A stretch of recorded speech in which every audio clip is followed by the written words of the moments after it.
Good evening. We'll call the work session to order. At this time, council chambers is open to the public with normal and standard occupancy levels. Face covers or masks are optional. We do have ability for live viewing of work sessions and borough council meetings through YouTube and through CNET at Comcast Government Education Channel 7 or at www.cnet1.org. Welcome everybody that's here this evening. We're going to go through our budget items, a couple budget items, and then we have a couple of other items to speak about. I think they're also related to the budget on that. And then we have level 3 EV chargers and feral cats updates.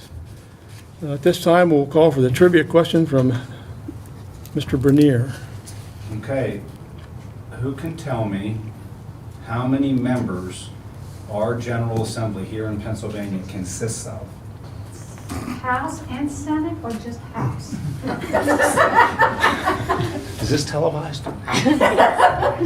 The General Assembly has how many members? Between the two of them, 251. 250. That's incorrect, but that's a good guess. 148. What's that, Mr. Johnson? 253, consisting of how many Senate members? Let me see, 50. 50. And I think 203 200. House of Representatives, Yeah. making Pennsylvania the second largest legislature in the second to whom? New Hampshire. Joanne Toasty Basie with New Hampshire, free oatmeal pie. And Pennsylvania has the largest full-time legislature. Yep. Google it. I worked in New Hampshire once, which is felt a it. good answer. Boy, it's a good thing I got that right. Okay, She worked in New Hampshire. On my desktop, it's on there. Very good. Thank you, Mr. Bernier. You're welcome. Okay, under special presentations, we're going to go into 2023 budgeting, liquid fuels, refuge fund, parks fund, and general fund with streets, and possibly a little bit of planning and zoning with HARB. Ralph, you want to start on those items, or you want to get the quick ones out of the way? Probably do Lori's items, liquid fuels and so on first. All right. Okay, so we'll start with liquid fuels. This fund is required by the state to be set up. We get state aid revenue. I put in the packet the letter that they sent me stating how much they're expecting us to get next year. And so it's also very highly restricted in what you can buy. So this fund, we can buy major equipment for the streets, minor equipment. It's where we pay for the salt for the streets in the winter. And we pay for the paving through here and storm sewers. So Matt gave me the list of what he expects to see next year. So we've been working on storm drains, I don't know how many years now, this is at least the third or fourth. Yes, correct. Working at getting the storm drains throughout town a little bit at a time repaired. We do street paving every year, about 100,000, and he's got a pickup that needs replaced. So, Can I just clarify that what we're receiving is $170,000, is that right? 170,347 or 170,347.99?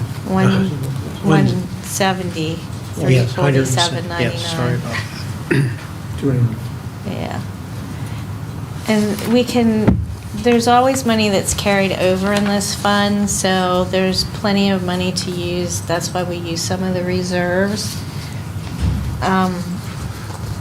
Some years we buy major equipment, some years we don't. And you can only use a certain percentage of the revenue that we get for major equipment. You can carry that over each year. If you don't buy any from year to year until you have enough in there to get what you need. But we get a special audit on this every year, so it is highly regulated. They watch this very carefully. I just want to pick up on what Lori said. You know, you can budget, take a couple year allotments and put them together to do a larger paving project if we wanted to. We generally do try to stay right around the $100,000 range for a couple of reasons, but that budget number works well for us, the size of our projects that we do each year, so we try to stay around that level. And then, of course, as Lori said, from time to time we need equipment, so we try to, if it's street related, we can purchase equipment from these funds, so we try to do that as often as possible. Otherwise, it would come out of the general fund. So we try to use these funds in accordance with the regulations that Lori has mentioned. Anybody have any questions for staff? Curiosity question more than anything. This pickup truck, since we got going back to climate action, we were looking at eventually moving things on over. The webinar I was at this afternoon talked about we could use additional funds from the state it's an incentive program that would actually add funds to this fund to create a more environmentally sensitive vehicles that we're purchasing. That might be something we want to look at. We could look at, the real problem is availability. Right. It's likely we won't see a new truck for almost a year. Oh, They're okay. just not out there. They're not being, if they're being manufactured, they're being scooped up by somebody else. But Okay. we're having a difficult time with supplies, Yeah. and especially vehicles. Yeah. But like they said that they're in an attempt, the state in an attempt to get municipalities to start moving towards their statewide goal is they're trying to incentivize, and that was one way they thought of doing it. We mentioned that this afternoon. Sure. I have a question about the pickup truck and the plow. So you have $60,000 related to that, and then if I understand what you said, that you can sometimes hold that money and put it into the next year. Yes. So when it's telling me that you trade this 12-year-old truck before major repairs are needed, would it be possible to hold that 60 till next year Yes. and then look at something? Yeah, we can carry that Yeah, over. do that. For example, we don't pay for the vehicle till it comes in. If it comes in 2023, which is what we expect, we would pay at that time. So yes, very likely we would put the old vehicle on Municibid or one of the online municipal bidding platforms and take that money and put that in reserve and wait for this vehicle to come in. So you're saying we could do without this vehicle for a while? Well, I don't know when will the inspection run? Well, yeah, I mean, that's an unknown. I mean, it could break down tomorrow and we have to put $8,000 into it, you just don't know. Which we're trying to avoid. We're trying to avoid major repairs. I mean, at 13 years old, it's had a hard life here. I mean, it's used every day for plowing and hauling, and it's pretty essential. So, before we make an outlay of $8,000, which we would not get back if we took the vehicle to an auction, we're trying to avoid that by kind of going easy and maybe ordering a vehicle. Maybe this one holds out till a little bit longer. Worst case scenario, we would go without, for a while, but I try not to.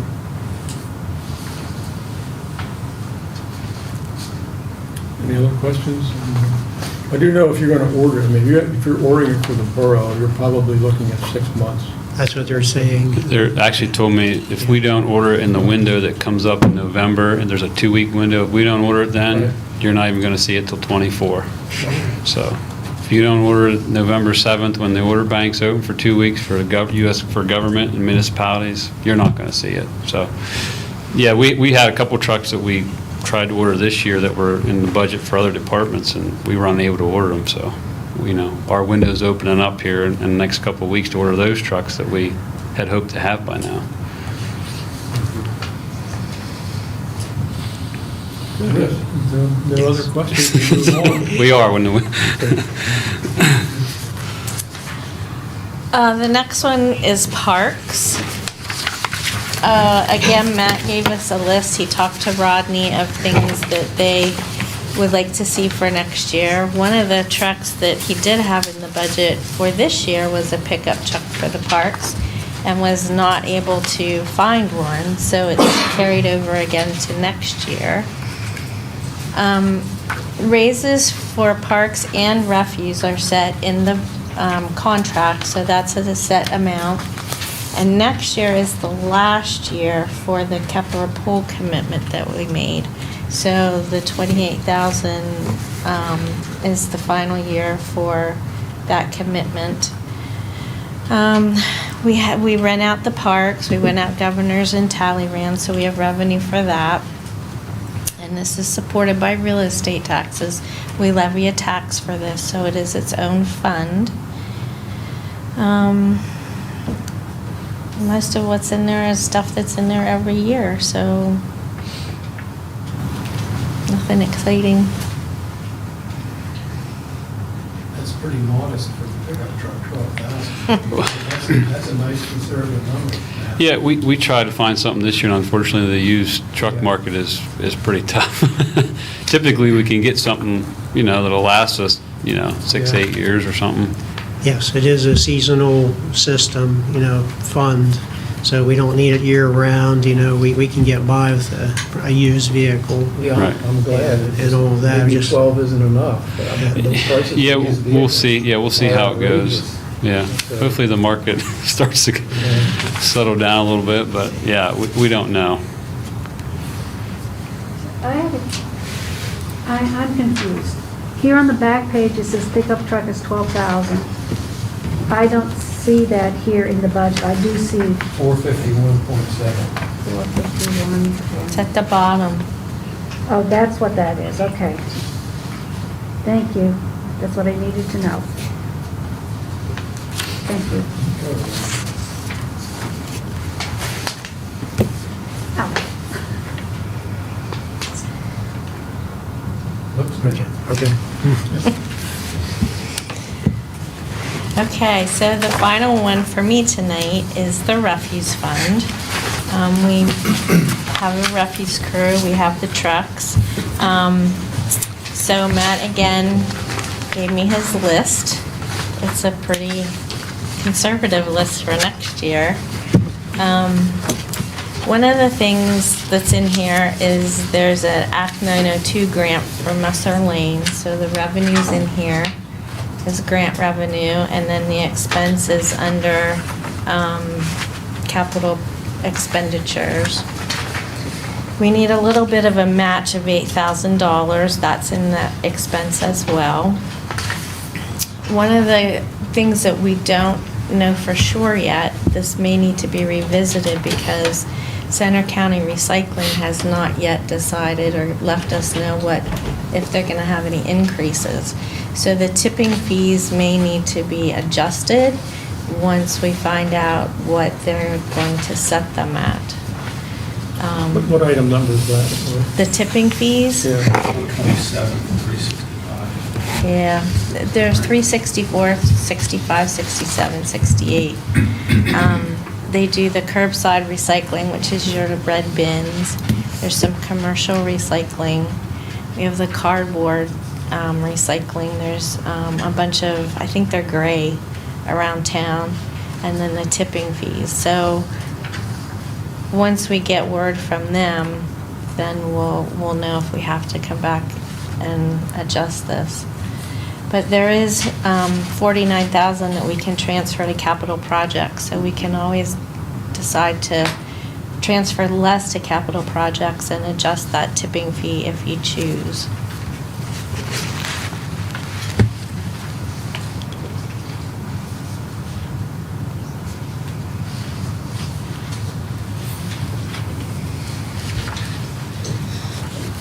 Any other questions from council?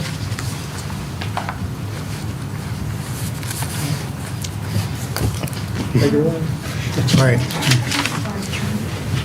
With this new grant down at Muscle Run, will we going to be getting a snow grinder? No, we looked into that, Joanne, and we would have had it gone in with two other municipalities, Center County Refuse Authority and Spring Township. We looked at that as an option, but the grant didn't allow collaboration on purchasing, so, Oh, and we would have okay. needed tub grinder was about 1.2 million, so we would have needed, or 900,000 to $1 million. So we would have needed all three municipalities to go in together to Okay. be able to purchase it. Okay. We ended up getting a bagging system, we're expanding the pad, and then we're getting a skid steer. Okay. I don't know if it's appropriate to Tommy Sure. or not, but for the grass and brush collection fee, this sort of relates to that. Often residents come up and say, hey, I need a brush and grass can, and we're at our maximum for distribution of those cans. But often I walk around town and I see residents with 3 or 4 cans for a single family home. And I'm wondering if we might send a note out or on our website, whatever if you're not using 3 brush cans, it would be wonderful if they would return one that we could redistribute to somebody else that has 0. That is, just when I read this, That's a great jogged my idea. memory, that if you have 2 cans and say you can get away with 1, maybe you could turn it back into the borough. Would they get a refund on the can, or? Well, The No. can they paid for, the can they paid for, but, they would be paid less per year for the service. Right. That we could reassign that to somebody else Right. if it's just sitting empty most of the season. That's a good, 3 is the maximum that anyone is allowed, so if you know anyone using 4, let us know. Well, I don't know what they're using for, but I see. Anyone that has 4, let us know. We could probably give it to Quickly. thank you for that Thank you. suggestion. We'll take care of that. Thanks.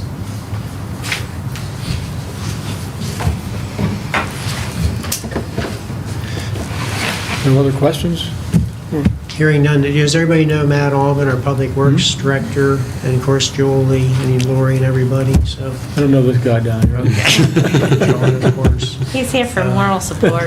Yes. I thought So it protection. is definitely a team effort, but I'm going to leave Julie kind of walk us through, again, as a refresher, what this new format and how we're to comment, and kind of we'll discuss comments of the supervisors, which we said was part of the process. Again, we're just focusing on the general fund, and then tonight, we're focusing a little further on the street department. And if we have time, we might get to planning and zoning, but we at least wanted to get to this and go over how things would generally work for the rest of the general fund as well. Maybe with that said, we'll leave Julie kind of walk us through the beginning here. Okay, Dawn, do you want to pull up that first detail sheet? I'm sorry, if you want The to- first detail sheet on there? Sure. 1 or 2. Just one would be good.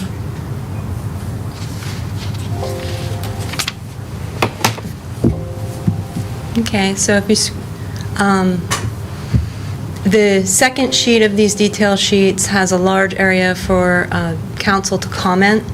So we've also added some of the budget information. So in your instructions that we had went over, we had in there that there would be a space, that was one of your comments, for a space to comment, and add some, we have also some space for the Public Works superintendent, assistant superintendent, right there, to give the total score that we've given the program, and then any comments that we want to put in there. And then, like I said, the second page is for council to comment, and then we have some of that budget information. The 2023 budget information right now is estimated, because we don't have all of the final numbers to be able to get that closer. So it's estimated at a 4%, because an interest rate right now is around 8, so that's just a roughly half of that. So we can also, did you want to go through the Excel sheet? Yeah, why don't we bring up the Excel sheet and look Okay. at some of the questions that the supervisors were answering as they went through this. Their questions are slightly different than your questions. Your questions relate to the goals of the borough set about a year ago.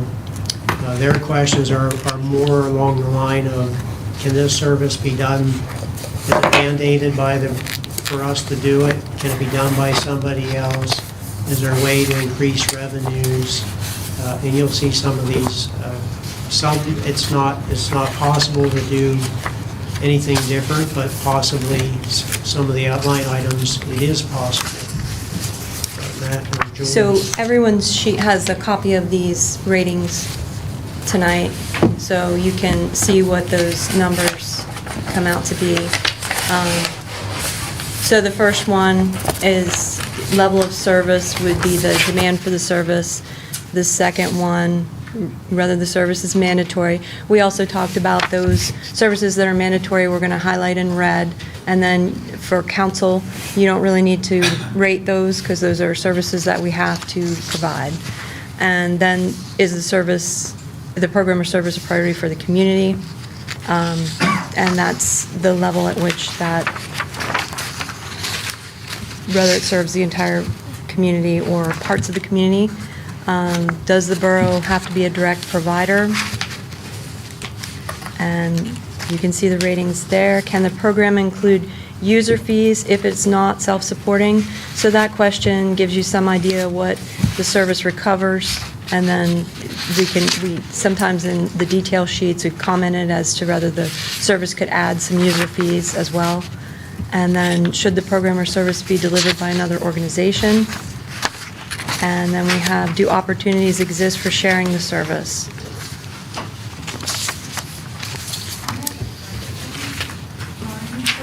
For everyone, we will not be rating. And you said it's based on the mandatory column. I understand the zero is to mean that this is not mandatory, but if so, why is leaf collection in red, for example? That one is, yes. So there's a couple levels of mandatory service. So we have federally mandated by the state, by the borough, or an ordinance. So really zero is the only one that's not mandated. Okay, but leaf collection says zero, and it's in red. That's why I'm asking. Do we have, I don't think it's zero. is the program or service mandatory? Oh, I see. Yeah, I see what you're saying, second column. Oh, yes. Maybe Typo, maybe? That may be a typo. It could be a typo. This is, brand new for us, so there probably are a few numbers that aren't exact. And even when you look through it, we want you to take the opportunity to change your numbers as you go through the next couple of months. You may revisit this and change your numbers a little bit, but yes. We won't even be able to click out there, right, and score one of those that are red, isn't that right? Didn't I hear That's that last true. time? Yes. Like, I'm not even gonna be able to put input in on something that's True. red, like leaf collection's done deal. I'd have to go to street sweeping and think, okay, do I want the street sweep, right, or whatever, okay. You could still do that on these, but then when you get down to the personnel, those have been blocked, so you can't do anything with those. So those are just for you to be able to Yeah. look at for Yeah, personnel. I gotcha. So Okay. not all of those, but just, as you're going through, you can see the ones that are in red. Okay. And then, or if you see one that has a little funny scoring, the detail sheet should say, so it should give you a little more information. So, and that's, Okay. yeah. You could also just pick up the phone and say, hey, Julie. There you go. Again, our goal is to try to prioritize the services being provided and, find room in the budget. If we can find room by reallocating funds or adding a fee or something like that, that would help out the general fund. That's our goal, is to keep the general fund solid, but yet avoid tax increases if possible. So that's really what our mission in this is, to find room, so it's going to be difficult this first year or so, but I think after we get into it for a year or two, it'll be much easier. The thing I saw was a little confusing is under the details, as you look at the costs, some of them were the same as other areas of this. So that kind of threw me off a little bit. Well, let me just say, this year, we have only can really mainly estimate our numbers. We didn't track it starting in January.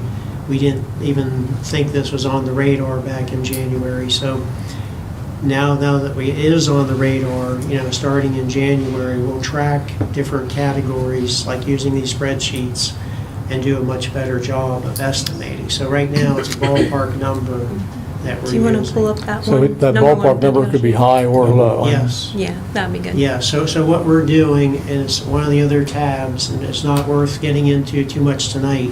So, It's what I said at the last meeting. We're showing you the existing street budget with the existing format. So you kind of have a basis to work out of. And then from that, we're showing the transition from line items with no detail to a program item with all this detail, a program or service with all this detail. And basically, all the programs together should add up to about the amount of the street budget. So, and that would carry through to police and so on.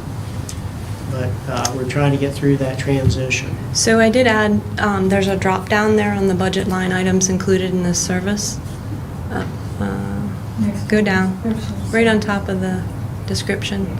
There's a, yep. There you go. So that shows you shared in every service. Those are items that were all, so as Ralph said, we were estimating. So those are all added together and then divided among the programs that we have right now, the services that we've listed this year. Now, we expect to be able to break that down further, be able to get more detail when we have hours, and be able to kind of individualize the personnel that we use and everything like that. So you'll see those numbers change quite a bit. But as for this year, some of them are the same because they just have all of those shared costs distributed in those programs. That's why you're seeing them now. So on the admin costs, there were none, or you just didn't track those? No, there is an admin cost with the IT Right. that was included. I let the department admin costs open because I don't have a cost for Matt and I. So that would be distributed, our percentage of time for that department. So, and that would be in every one of the ones that we're involved in. Okay. So that was why that one was blank. Good question. So what's the difference between that line that's highlighted in blue and the one down that says Department Administration? The ones that are not blue are locked, and so the ones that are blue, you're No, still able no, he's to. moving his Oh. cursor up and down. I'm sorry, Joanne, I have to use the mouse. You're talking about this one here. Yeah, that Department Administration cost, and then 1, 2, 3, 5 above it, it says Office and Admin for Department. What is the difference between? Yes, so the office and admin cost is one of those shared costs that's distributed through all of those. And then the department admin cost I had kept separate for a cost that Matt and I put into our time, percentage of our time into each of these programs. So Matt has more time in some of these than I would. We're gonna, once we have a cost for each of us, then we would put in, 10% for streets, or 20%, however. And actually, if you go to the details and we have the assistant, if you want to close that one.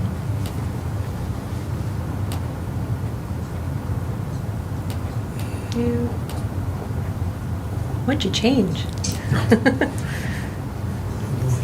Uh-oh, there it goes.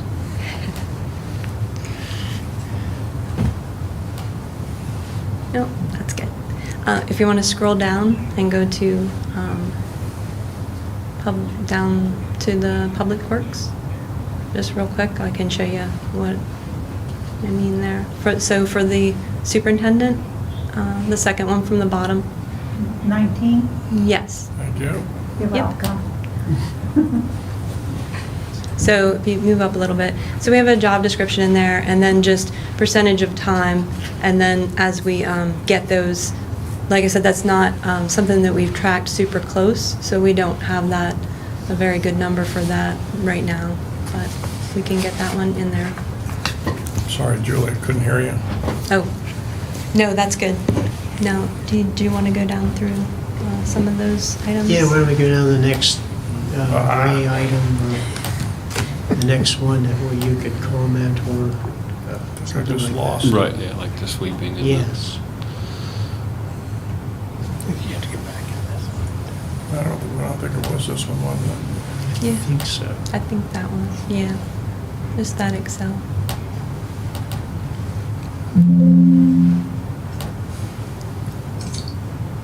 Okay, where do you want me to go? Did you say just, Scroll down, down below traffic or whatever that is. Special events, let's talk about special events. I just start off with, we'll look at maybe the detail sheet maybe. And this is, I think, an opportunity of maybe the value of some of this type of budgeting is there's a tremendous amount of labor and materials and time that goes into special events each year, and a little return in an application fee. The idea of this budget is you're to capture the actual costs from beginning to end. So if Dawn touches it, or Karen in the police department touches it, we try to capture that time. Again, we're going to estimate this time around, but a special event touches a lot of people. You can even see in our application, it's in the packet, all the different sign-offs that coordinate a special event, you know, a parade or closing the downtown off the traffic. It's a big deal. This would help us see how much in dollars and cents we're talking about and a budget number, and maybe what we want to do differently going forward with application fees. I know when I was working on the draft application that you'll see tonight, I did not find another municipality that did not charge reasonable fees for special events, hanging banners, closing streets, parades. I think, and I was thinking about this earlier, I think what other organizations do that pay the fees is they find sponsors. You know, there's sponsors around that could help cover the cost of an event for the nonprofit or what have you. But we're looking at taking pressure off the taxpayer and not raising taxes. This is one of these areas I think is a golden opportunity to increase the application fee and take some pressure off the general taxes, because otherwise that's who carries the cost of supporting every special event. I mean, we can get some nominal fees, don't get me wrong, but some of those fees go into the park fund if the event's held in the park, but there's zero fee going into the street fund. So keep that in mind. It's something it's kind of glaring to us. I want you to think about. So we can go on, but I think this is the beauty of this type of budgeting, is we can get an idea how much does it cost to do these things on an annual basis, and then figure out how can we come closer to getting a fee that offsets it. Just out of curiosity, right on this detail page, you've got direct costs, personnel costs, and all that. But in terms of revenue, you've left that at zero at this point. Is that because we're getting absolutely nothing for any of I this? think there's zero going into the street fund. There's some application fees going into the park fund. Okay. But we don't have a banner application fee. Well, there's We don't have a special event fee. I mean, no, this goes way back. I'm not Yeah. saying this council waived the fee. It goes back decades. We haven't had fees. But I'm just saying, as we look at things and look at things in detail, or find the cost for doing something, a program or a service, it opens our eyes to how much it costs, how much time is involved. So once we get through the budget idea and we say, well, this is how much it's actually, we go back to this detail sheet and say, we're going to charge $50 to put up a banner. I think that's where we're going. It's Okay. one way of maybe offsetting a tax increase. That's what's nice. Maybe you're looking at a small increase in taxes, but maybe you say, instead of doing that, let's change these fees to cover more of these expenses, and let the applicant help carry the load instead of the taxpayer. So that is hopefully where we're going with all this. And we would do it like around November, December, and we update the fee schedule and, update the budget and all that. So we also, this special event support, obviously, we could break this down, give detail sheets to events that have a lot of, or that we might consider changing the fees for, or that have a lot of work involved, a lot of things that we do with them. So we could break that down, and we need to keep track closer and have a few things, extra things recorded to get something accurate, give you a better idea on that as far as the cost for each So for of those kinds of Next year, we things. might put in a small fee and then actually track the cost in time and then actually get a more accurate statement a year from now. Is what you're Yes. saying. Yes.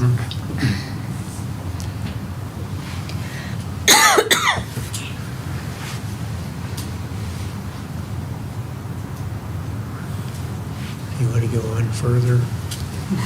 Yes. Do you want to go? Will that same process pop up with leaf collection as well? Leaf collection, to some extent, I don't know, we do it borough-wide, and I think the reason we started was, years ago, we put in a burn ban in town. We're not allowed to burn leaves. And then as part of the recycling program, I guess, because it predates my time here, but it has something to do with not burning leaves and collecting them at the curb. Plus, I think it is part of the stormwater runoff. You keep the leaves out of the stormwater system and all of that. But I don't know, in essence, Randy, the taxpayers are paying, based on assessed values. That's how you pay today.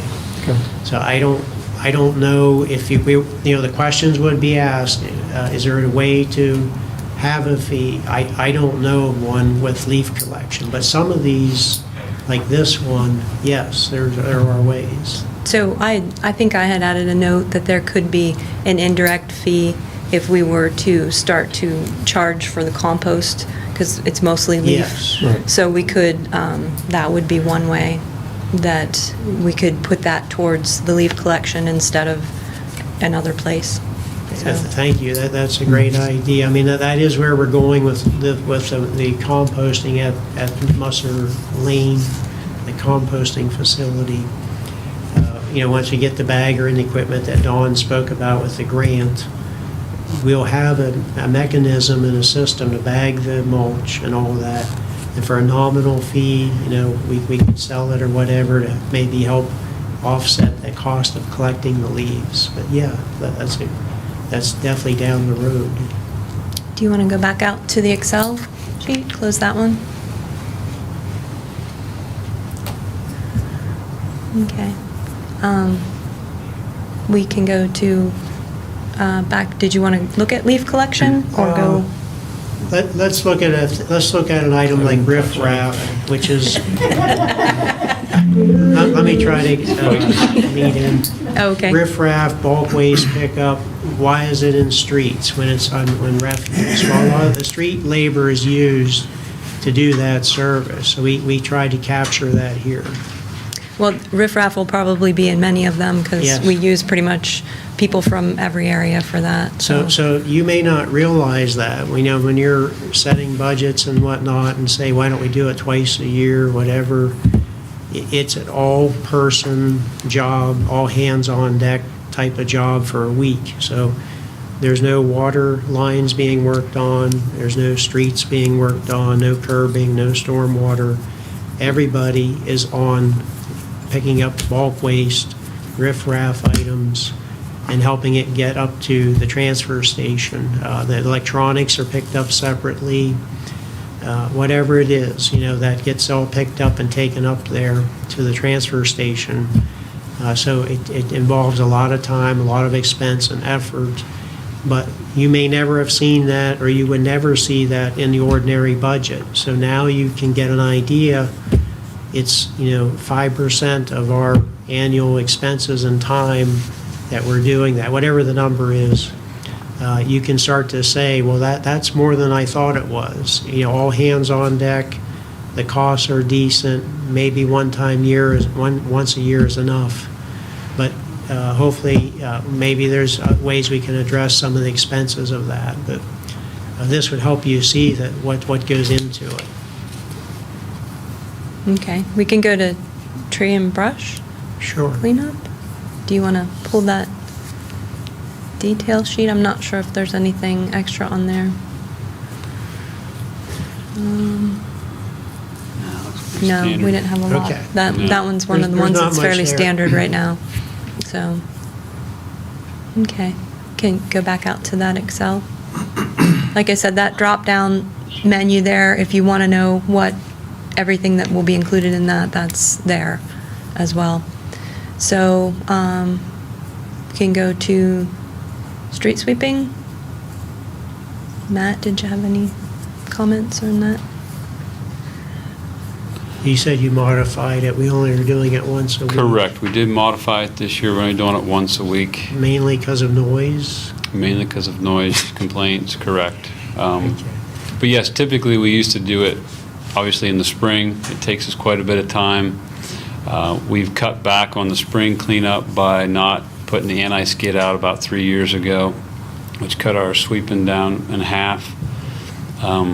And then, we just cut it down this year as far as, and during the week, we always did it twice a week. On Thursdays and Fridays, we always cleaned up the downtown and going out of town and coming into town, all corridors. We try to keep everything clean coming in and out of town.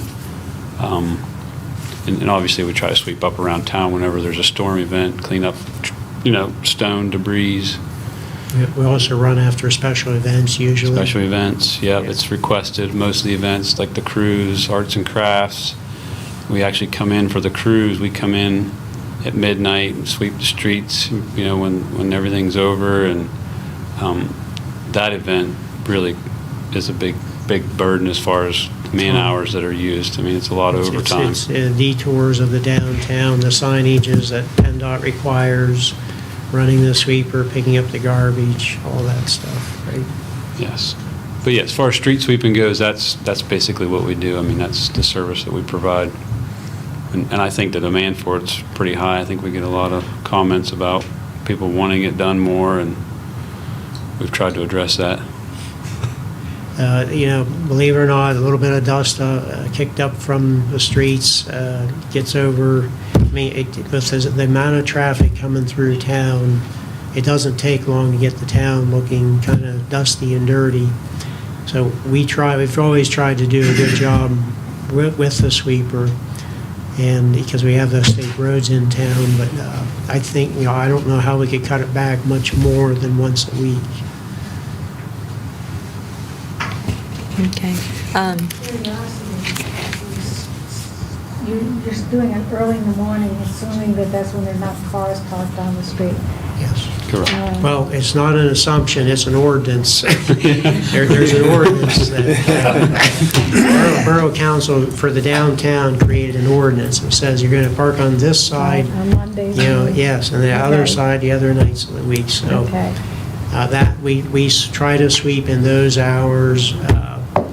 It's not a perfect system, but it works, and that helps us get up to the curb.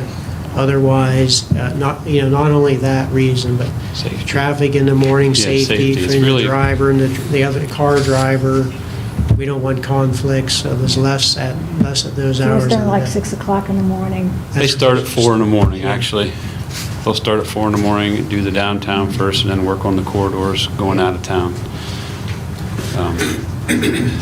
So with a line item like this, for example, for council to comment on, from my point of view, first of all, your crew does an excellent job. I've lived in the borough for 20 years, and it's unbelievable the services that we provided. So I appreciate that, Yeah, honestly. thank you. How could we, who know very little about what you just described, and I've lived here for 20 years, and it's very expensive to have guys come out at 4 o'clock and midnight, whatever. How could we look at something like this and generate money from, say, the crews to help the borough pay these guys who are working so hard at dark 30 in the morning to clean the streets for the crews? Like, I don't know what to write in there other than Well, we would, you say to make room on the budget. Well, in order to make room on the budget, something's got to go. I don't want one of the trucks to go. I don't want one, like how, could we just simply say, well, we need to charge more? And again, I'm not going to know exactly how it works, but more for the vendors or the people who are using the crews to benefit. Yes. Yeah, it's one of the things that we've been. I think that's what That's we're what we're kind of working thinking about. towards. Yes. But in a nutshell, that's what we need to say. We need to get more funds off of, and then we're just picking on the crews. We all Yeah. love the crews. Yeah. Right. Nobody wants the crews to go anywhere. Right. But to help offset costs, is that a way to do it? Maybe Yes, have and more it- fees involved in Yes, this. and that's what these other municipalities were doing when I was Yes. working on that application. They were adding fees to cover their expenses related to the event. So it's something we should look at. That would be a Special. package that would be Yes. added on there. Do you want your Yes. streets clean? It's Right. worth looking And then at, that, yes. there's a cost for it. I know, You I just told wait. Matt Friday when I saw him, I had a couple people reach out to me and say, what a great job. Was it after the parade? Yeah, that they after the did? parade Thursday. Yeah. What a great job they did. So it is an asset for the community. Yeah. They really appreciate it. There's some extra candy down there. 50 pounds of candy down there on the ground. So if I can understand the machinations behind all of this, you just said that you would probably add fees under the events thing. But in this particular case, we're talking about extra costs for street sweeping at 4 o'clock in the morning. Well, that's one. What I'm trying to say is, how do you put those two things together when we just use the cruise as an example? Well, each event's going to have a menu to pick from. Like maybe an event in Talleyrand Park doesn't need street sweeping, but maybe the cruise or an event like the cruise does. They're going to check a box potentially saying, I need these services from the borough. And maybe they're going to have a number, down at the bottom that's different than the event that's in Talleyrand Park. So that's where we're coming from. And then that money would flow over into this sheet. Yes, that Okay. piece of that That's what money. I'm Piece of trying that, to right, for that understand. service, Yes. right, for Okay. that And- service request. Yes. Yes, okay. In other words, you'll help offset the costs that are associated Yes. here. Right. But your standard other 40 weeks a year that you're just doing it Right. as a maintenance, that's still, Right. that cost is still in there. It's still in there, but I would like to discuss, now, some of you are new, but, we have the parking fund. These are different funds that have revenues and expenses. And my eyes go to looking at, should the parking fund who's benefiting from the street sweeping help offset the street sweeping expenses? We have never to date done that. We don't charge the parking fund for hauling out snow in the downtown, either in the parking lots or on the streets where the meters are. It's the only place we haul out snow.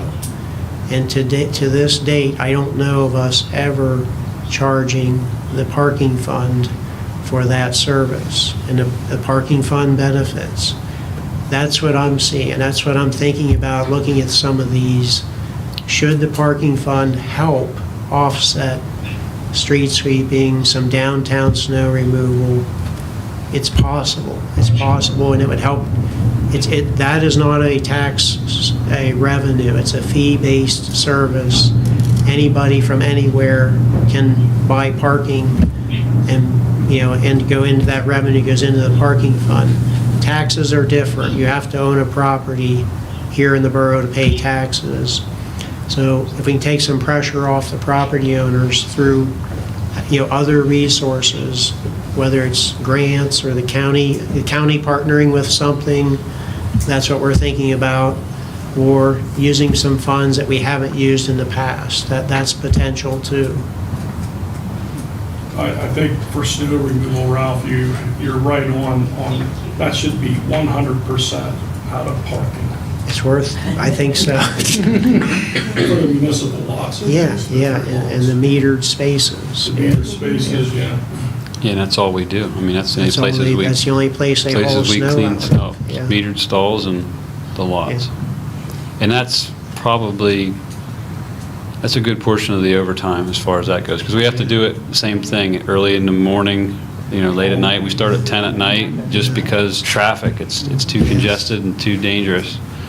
We try it during the day from time to time, but it's pretty risky. Yes.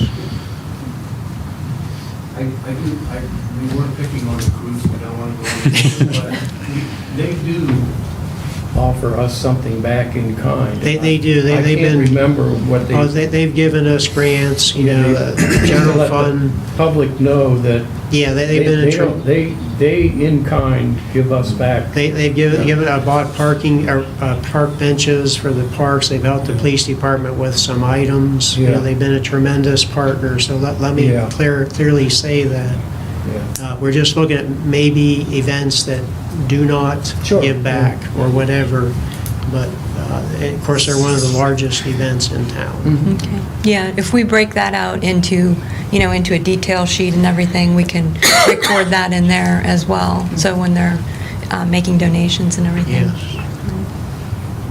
Be good. Do you want to go back out to the Excel sheet?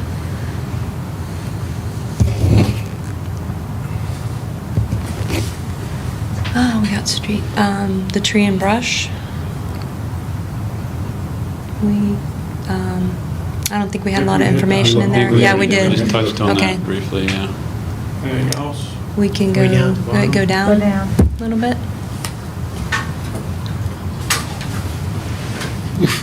I see Gina back here. We could go into. We have about 15 more minutes. We could have, go into, do you want to touch on more of the streets? doesn't matter if we can. Does anybody, what we want to do, we wanted to, we tried to explain that it might be best to hear from the supervisors prior to trying to score anything. Hopefully it was of some value to have supervisors here, get some input. You can start scoring anytime. You can change your scores through the next couple of months. Now, you're scoring towards the borough's goals that were set about a year ago. The score, if you look at the bottom tabs, right where it's highlighted priority budgeting for staff, if you tab over, there's scoring guidelines for staff, and then next, priority budgeting for council, that's where you would click, and you'll see your columns of the different members of council, the mayor. Down on the bottom tab, Dawn? Oh, down here, which ones you want? That one. Yeah. Yep. Click on that. The next. Yeah, Yep, so that's good. there's an example. So, You have the detailed sheets. You can see our comments, and that's where if you have a question, put it in the detail sheet in your block that says questions from council or something to that effect. Put it in there. We'll look for it for that particular line item or program, and we'll answer it. And then you save it, and everybody will see the question and the answer. And as we go through the next couple of weeks in the general fund, maybe there's more questions, more answers, and so on. And then, we're going to have to make some decisions eventually. And do this for policing, streets, general government, and so on, the same way. But having said that, again, if you tab over, it says scoring guidelines, so they're there. If you want a refresher or whatever, you look there, and then still beyond that, probably the best person to contact is Julie, but via email, explain what's going on, and she'll try to answer, we'll try to answer. If you need a meeting or something, we're happy to do that. But the last page over, I think, is the budget information. And it takes a lot to get used to and understand. If you want a reference or you want to go over that individually or whatever, we're happy to do that too. it's just kind of every line item that Lori has on her budget that you're used to seeing is on there. We haven't combined anything. That was part of the reason that I didn't have numbers for Matt and myself, because we cross into other programs. So we would be we would have money from other places. So this is right now just everything that was in the streets fund line item and just redistributed for these items. So it's a little messy. If you want an interpretation, I'd be happy to interpret. But those drop downs in the detail sheet just will tell you everything that is in those as well. A little clearer, a little less to look at. The consolidated line item, that's what Lori was having before? So it says total 22 consolidated line item? Yes, That's- yes. That's Lori's copy. So the column, yeah, before it actually would be, and all those line items on the side are line items that are in Lori's budget as she puts them up. And all of these, she hasn't done this one yet, so those numbers would change with her numbers. And when we have those numbers, the final So numbers. What do you mean by consolidated line items? So consolidated for all of those, that one in particular is personnel. So those are all the items that go into the expense of our personnel, the 4 personnel. So all of those items, clothing, uniforms, everything, consolidated together into, and then divided into those 4 street crew members. And then we're just putting those costs into each of the items that they work on. It gives us a starting point for divvying up the time, Oh. you know, that We goes in. don't, yeah, since we don't have So the hours. consolidated thing is only dealing with personnel? Is that what you're saying? Well, the other items are consolidated. So instead of the 5 lines that you're used to looking at on Lori's budget, that would be one shared line that you can see in that drop-down menu on the detail sheet. So that's what we've consolidated into. It might be all administration cost, those kinds of things. So still the same. So there's more, I guess this sheet is a little more detail on how things have been put together so that we can move them around and give you costs for each of the programs.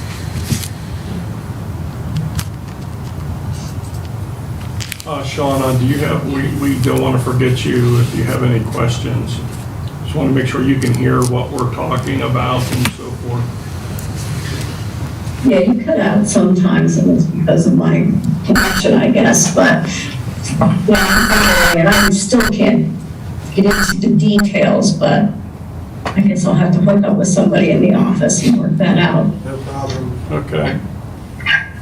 Is there something in graphs? No, Not not yet. yet. There will be. We, Once you get more data. yeah, because we don't have, since we don't have everything, we're still estimating. If you have a graph in mind, you can let me know, and we can. Pie charts. So Lori, are you tracking your time on working with this program?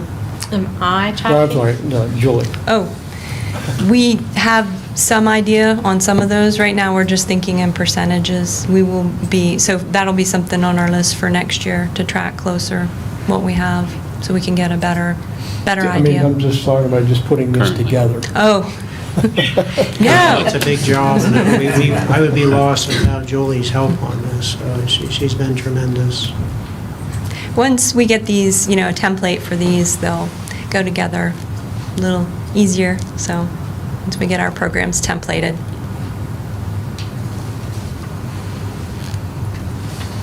I went through, I mean, I had my points in there, and I scratched my head a couple times, to go back and I'd look at the sheet and kind of pick the best one that seemed to fit that category through there, so.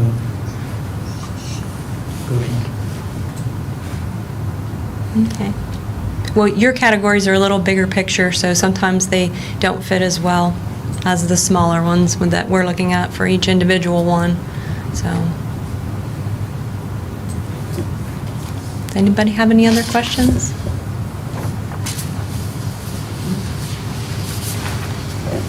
All right. You wanted to touch on a couple other, is there time to go into these other, I mean, we can let the budget get personnel. No, we're good, we have 25 minutes. 25. We have 25 minutes. Okay, well, there's a couple other items like the chargers and so on. Do you want to discuss those? If you guys want to head out. I'm gonna dismiss Matt if he wants to go. You gave me, I'm Lori, good. I guess. Julie usually stays and Sean stays. Thank you. You're welcome.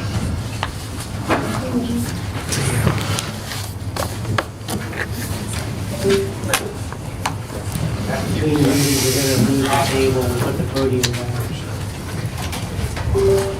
Yeah, maybe we can get done a little earlier to get that Oh, done. you only take us a minute. Yeah. So you want to start with the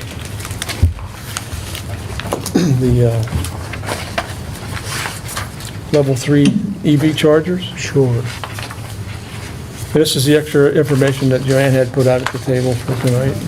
This came from the conference that Deb and I attended today from the Pennsylvania Green Council, which is a part of DEP, DOT. They've been working as a conglomerate for 3 years now. And this is the first conference they put together to try to bring in local communities, counties, to the state to coordinate programs and to provide us with information on what is available at the state and federal levels.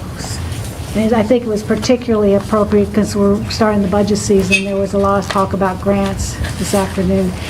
There was 5 sessions. One of the sessions was on EVs. So when I saw that, I just started screenshotting all of the things, and that's what I put at the table this evening.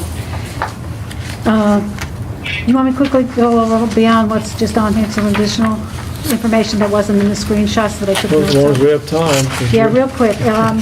The last time I said that the DEP funds for level 3 chargers was completely used up, they confirmed that at the meeting today.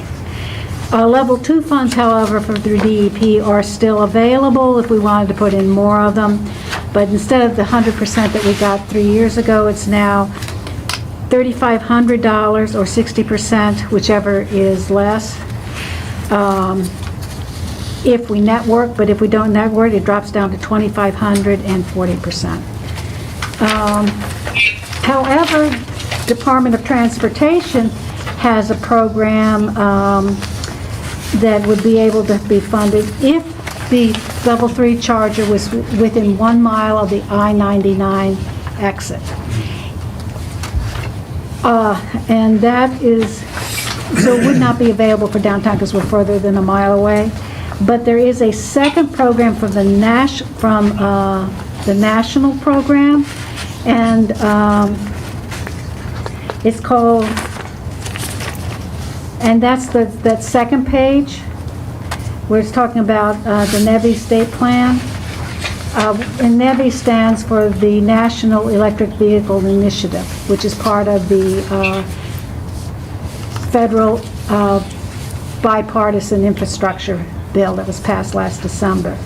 And that one's not ready quite yet, but that would be available after they finish phase 1 and 2, which is within the corridors. And then if there's additional monies left at phase 3, then we could consider applying for these grant funds to have it in a downtown area. But right now, so it's something in the future, it's not something we could do right now. And I have contact information for DEP and for DOT, who are the people that we would need to talk to about these grant programs. Is that short enough? Yep. So the purpose, this was brought up by, I'm not sure if he lives in Bellefonte, but he lives close by Bellefonte, Rob Pasella, because he's been seeing all these charging stations outside of town and cars stopping and charging, and thought if we put in a level 3, it might bring more people in. But I talked to other people, and they're thinking, well, if you're going to bring them in, why put a level 3? You want them to stay a little bit, give them a level 2, and keep them in town. But then, then we have to figure out how we're going to, what parking spaces, if we're downtown, what parking spaces are we going to use? Are we going to go on the street, or are we going to go to municipal? In my view, until we figure out how to charge for the electric, we do nothing. So we know how we're going to charge. What's that? This is, there's an EV model ordinance toolkit that was put together by Temple University students in collaboration with the state. They give some model information. I have not looked at it, but there may be something in there that That would be help us. helpful, because, So that's why that one's there. but then we have, the other challenges are there as well, Yeah. with the parking downtown as it is currently. So We at the airport are looking at similar charging stations, Yes. and Ralph can help me out on this. And some of the staff there has possibly found a device that charges individual spaces Yes, for the use of electricity. yes, And Ralph and I don't think we've got any more information No. at this moment, correct. but we're looking into it, and we may be able to pass that information along to the Yes. borough if our airport authority sees it as a good choice for charging for the charging process to Yes. the EVs. That's a good, I mean, it's good information. It's nothing that we're going to be talking with later tonight. It's just going to be ongoing and kind of see what happens with that. But we wanted to, since it was submitted, we looked at it at the work session tonight. And is there any more discussion or concerns about adding level 3? I had, I think 10 people email me and one call about their concerns about having the chargers and, like you said, not charging a fee for those, and we're actually passing it on to the taxpayers. And it seemed like everyone's concern was, this is a good idea, and there is a need for this, but we definitely do need to at least recoup what it's cost us in maintenance and electricity, and if we pay for part of these, instead of passing it on to the taxpayers. Any Not other only that, discussion? but they don't pay any road tax either when they don't buy any fuel. That's exactly right. And In that's fact, trying to most, be resolved at the state level. It's not resolved yet, No, it's not, but it's nothing we can do. so you're not that. paying a dime for road usage right today. All right, let's keep it to comments and, Well, that's but another that's a point. great, that's That's another my point. point, It is, so I know. thank you very much for that. I did not know that. anybody else have any comments? Okay. That's the next item we have was an update on the feral cats, and we just want to be clear with people what our challenges are in that area. I'll let you do that. Well, I know it's difficult. The only ordinance we have is about cats that are owned by somebody, that you're to keep them on your property, basically take care of your own cats. There really isn't anything on the books about wild cats or cats that don't have owners or homes. We have tried to look at maybe some middle-of-the-road language in the ordinances. I know our animal control officer has done that, and tried to look at language that may be about harboring or feeding wild cats, which would contribute maybe to the population. So that is what my understanding, where the animal control officer is trying to focus her efforts and trying to address problem areas that we're aware of. So that's as much as I can say. I don't know if the chief has had any additional feedback.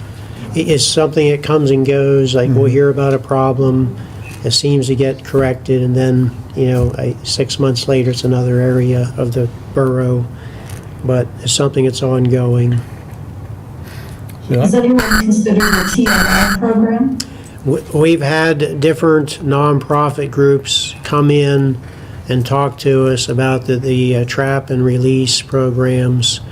I know that's favored by, I'll say, the associations that are out there, the nonprofits. The cats are basically captured, neutered, and then re-released. At least they don't reproduce. They are, there's a problem with feeding and so forth, but at least they are not reproducing. There's some reluctance on property owners to work or help with that effort, capture the cat, take the cat somewhere to a veterinarian, even though there's vouchers available. We've had, we don't have, I don't know how much success we've had in getting, let's say, a resident to do that part of the project. So right now, I think we're trying to get one of the nonprofits to help in that area to make it work.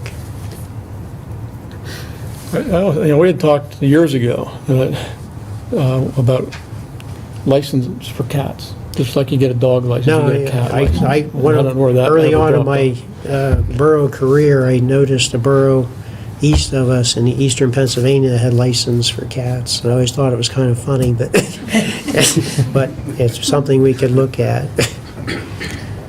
I'm sorry, I missed everything you said. I'm sorry, we're talking about licensing cats. Now, that's, what that doesn't do is it doesn't address the feral cats, which is the problem. So, you know, that's what's happening out there. There's cats that have no owners.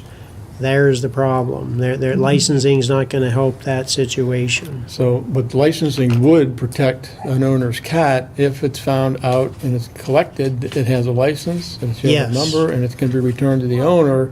Or if you have a cat that doesn't have a license, even whether, you know, there's an owner or no owner, it's going to be looked at as a feral cat and going to be taken, Yes, and it may or may not come back to the owner. that's So possible. at least the license would protect that. Yes, I'm not, you know, I'm just saying, you know, the wild cats or the feral cats are the ones that are most of the problem. They're not going to be licensed. The homeowners, I think, generally do a pretty good job. Not to say we could get some updates from these other boroughs and see what the results are. If anybody would like a feral cat, there's a whole bunch on South Allegheny Street, and none of the neighbors want anything to do with them. I know where they're at. We all do. It's a historically bad property. Yes. And I know our animal control officer was looking at, again, the language, and maybe that's something, you know, the council sets the policy. I'm sure we could amend the policy to make it more of a penalty to maintain the wild cats, to harbor them, because that just adds to the problem. Well, I think the ordinance we have now just states that cats are not permitted to roam at large. Right. But, good luck. But the problem is owners who are feeding and housing cats outdoors but not claiming ownership. Right. That's the problem. Yeah. And that's where the neutering comes in. Okay, but then they're still in the neighborhood until they, Yeah. then they're subject to disease and harm and all the things that you would normally not do with a domestic animal. Yes, but is it better to starve them? Well, up there, they're going to get eaten by bears. And by what? By bears. It's next to the woods. Yeah. You know, I don't see the trap, neuter, release program as being beneficial for domestic animals. It's just I continuing to. tracked one and neutered, and he was adopted. How many cats are we talking about? Right now, 7 or 8. Hundreds? 7 or 8. I saw 3 new ones today. We don't have any That means- section we of don't town. have any means as Within a borough. block radius. We can hire This is somebody to like the collect third time them. we've talked about this. Do we have means within the borough to trap these cats anyway? Or are we going to rely on an outside agency to do this voluntarily for us? If I'm hearing this correctly. We've relied in the past on the we don't- nonprofits to do this. You know, we can't ask our officers to go out and do it. We don't have the means within our Sure. animal control department to do problem with anything about this problem, right? But the So problem we're- with that, if you go out and set traps, you're gonna catch more than a cat. You're gonna get skunk, you're gonna get a Trapping's- groundhog, you're gonna get all trapping's kinds of difficult, stuff. that's why it's regulated by the state, you have to be like, it's difficult. You know, So- groundhogs and things like that, people, you know, I've experienced some of that, it's difficult. But I don't know that that'll solve the problem either, like, Right. I didn't know how many cats we were talking about, though. I've lived in the borough for 20 years, I don't know that I've ever noticed it. Maybe it's in just specific areas of the borough Yeah. or downtown. In my neighborhood, there are 2 properties. One is a situation where the owner is Right. feeding and providing shelter for cats, but not claiming ownership. The cats are all over the neighborhood. Right. The other one has to do with a property that, I don't know how many animals have been Take it.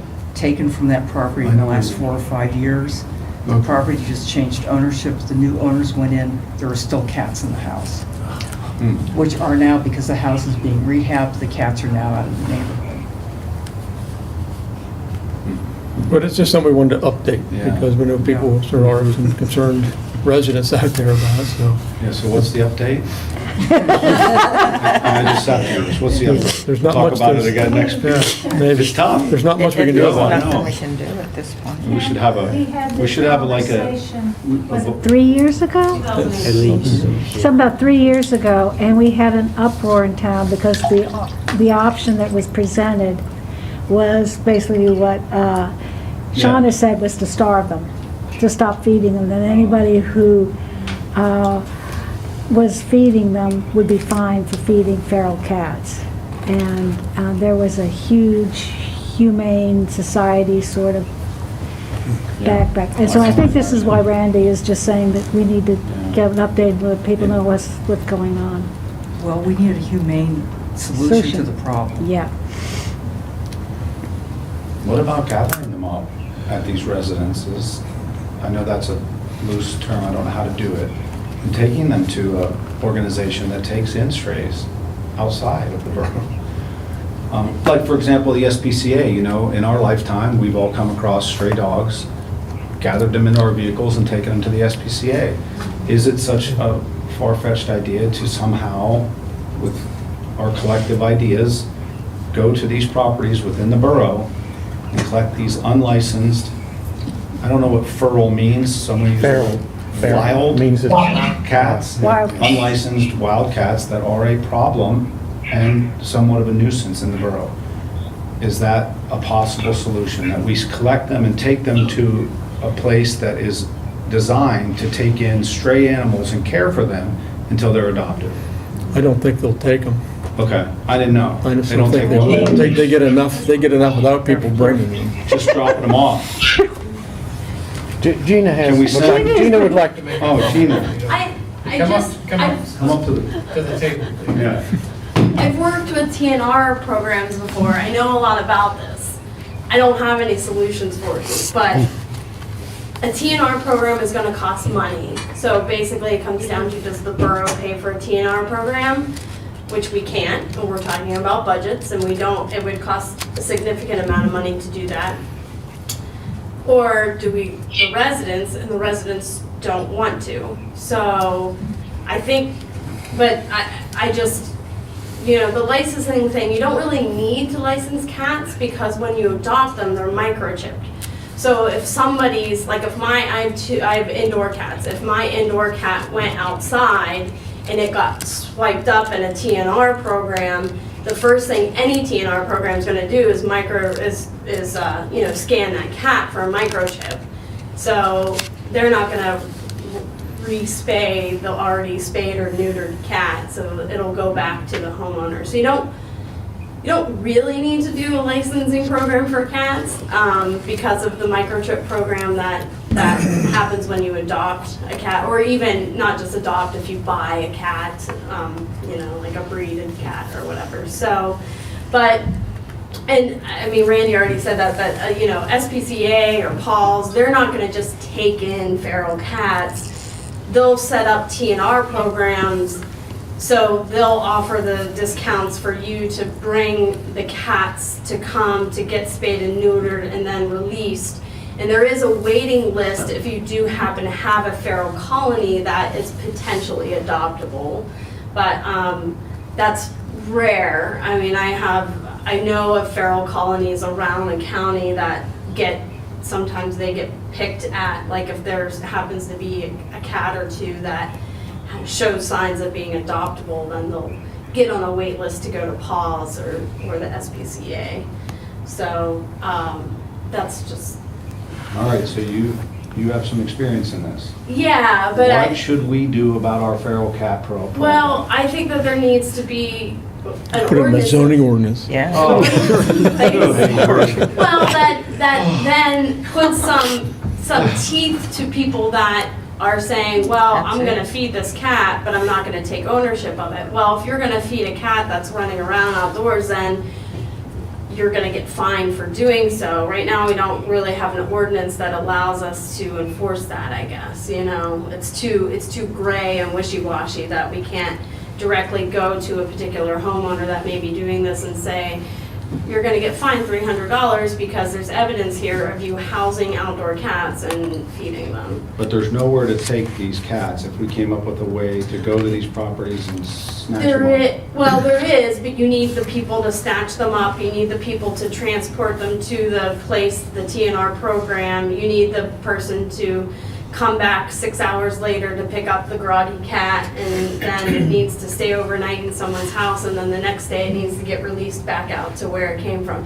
I do think TNR programs personally are effective over time. Obviously, when you have spayed and neutered cats, they don't reproduce, so you don't have the colony continuing. I've seen feral colonies diminish because of spay and neuter programs. That's the other option, is you take them, they euthanize them. After, so can we do it? Yes, we can trap them. We can pay an outside vendor to come in, get rid of the cats. They take them to the SPCA. If they're not claimed, they're euthanized. End of story. I mean, that's the facts. Can't we find a farm that would Well, some if extra you farm know a cats? farm, I don't know that. That comes up, and I'm just saying, I hear these residents, as Deb has heard, and it's a real nuisance to them. Yeah, And I If we appreciate, gathered up the 7 or 8 wild cats in the borough and put out a news release saying, hey, does anybody want to adopt these cats? Right? Couldn't we get half of them adopted at least? unfortunately, feral cats are difficult to domesticate Okay. after they do domesticate, but it's a 50-50, maybe even more than that. I do think, if there was a nonprofit that was willing to fundraise to do a TNR program, it basically comes down to money. There's enough contacts, you could reach out to 100 Cat Foundation, Center County Paws, anywhere to get on their next TNR program, to get on that list. But it's then organizing for the people that are physically bringing those 7 and 8 cats to that program. And I'm going to nominate you head of the ad hoc committee. I'm certainly willing to help out. In a couple of months. And I've worked, the TNR programs that I've worked for was through 100 Cat Foundation, and I used to volunteer at Center County Paws, and so I know how they run. It's just getting the cats there, getting them back, and paying for the process. Like, maybe you can't answer this. This is all new. We're cutting a little bit short, so I'll give you 2 more minutes and we're done. Great. If I'm the one feeding these cats, which I'm not, because if you would ask me to stop, I would. And let's say I did stop, where are they going to go? Are they going to go away? No, probably look for somebody else to feed them. They'll find shelter under the neighbors' Okay, sheds. and thank you. porches, Yeah, and they'll just move. Especially at this time of year, that's. So they're there, they're there, they're staying They're there. there. I'm in the same Thank you. I area. was just. And then they reproduce. And then the colony will migrate. Yes. Hope the Feral feed is- colony. They'll continue to reproduce year after year, so Right. they'll just multiply. This is going to drive us. So, no, we haven't They need to be spayed and neutered, but. Next meeting, there's The only purpose of this discussion was to let people know that we are thinking about it and what we can do. We know what we can't do. That's what we talked about most of it here. And hopefully people understand where we're coming from, because whether you can spend $1,000 out there and it's all in time and nothing's collected because you can't catch them. So that's the other, it's like, here's the money, but then you just can't catch them. Yeah. So, all right, anything else? Andy, Yes. yes, I have a question. Can you hear me? Yep. Yes. We have to close up Okay. here soon. I'm just wondering what the major complaints against the feral cats are. Using people's yards and porches as litter boxes. Litter boxes used in the front yards and the smells. Yeah, Probably attacking the bird feeders too. they're not that tall. Well, the birds get on the ground and feed. No, a couple of summers ago, my shed smelled so bad that I had to have it propped open all summer because the cats were living in there and spraying everything. And there's also the good chance that they're going to get rabies and fleas and everything else that's preventable, Ticks, lice. everything. Okay. Well, I've got 7:25, so we will adjourn for 5.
Good evening, everyone. We lost the crowd here a little Yes, bit. we but, Call the Bellefonte Area Council business meeting to order at 7:30 PM. Council chambers is open to the public with normal or standard occupancy levels, and face covers or masks are optional. If you wish to watch a work session, you can, or in a borough council meeting, you can either see it on CNET at www.cnet.org or cnet1.org, and you could also watch it live on YouTube. So again, we did the welcome. We'll do our best to start our meetings on time and end on time. Due to the acoustics, please speak up when talking so people can hear what you're saying, and all comments should be kept to 3 minutes maximum. At this time, we'll rise for the Pledge of Allegiance, followed by a moment of silence. I pledge allegiance to the flag of the United States of America and to the republic for which it stands, one nation, under God, indivisible, with liberty and justice for all.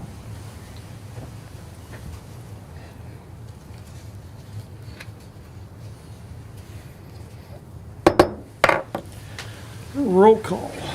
Mr. Bernier. Present. Mr. Brackbill. Here. Ms. Clayton. Here. Ms. Stan. Here. Mr. Johnson. Present. Ms. McKean. Ms. McKean? She's here. She's muted. Okay, sorry. Miss, got you. You're good. Miss Purnell. Here. Ms. Sedgwick. Here. Ms. Tosti Vasey. I'm here. Mayor Johnson. Here.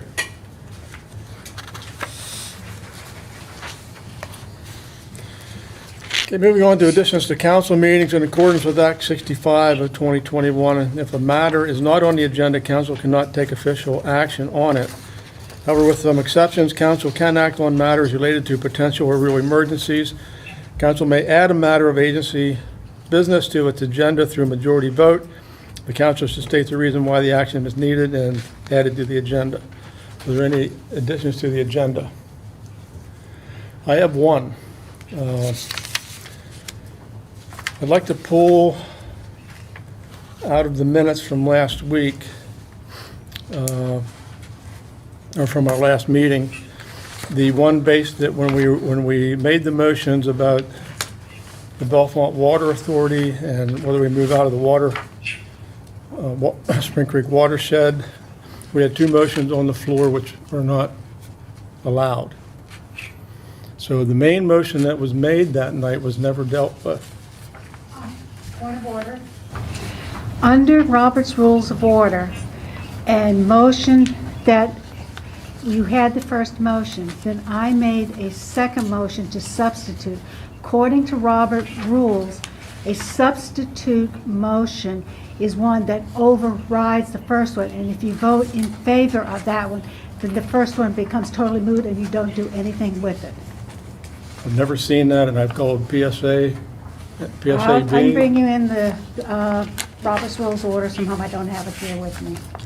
I mean, we have never had that come up in a meeting that I've been to since I've been on council where we had a replacement motion. And when you look at the Robert's Rules of Order, the first thing you see is you cannot have two motions on the floor at the same time.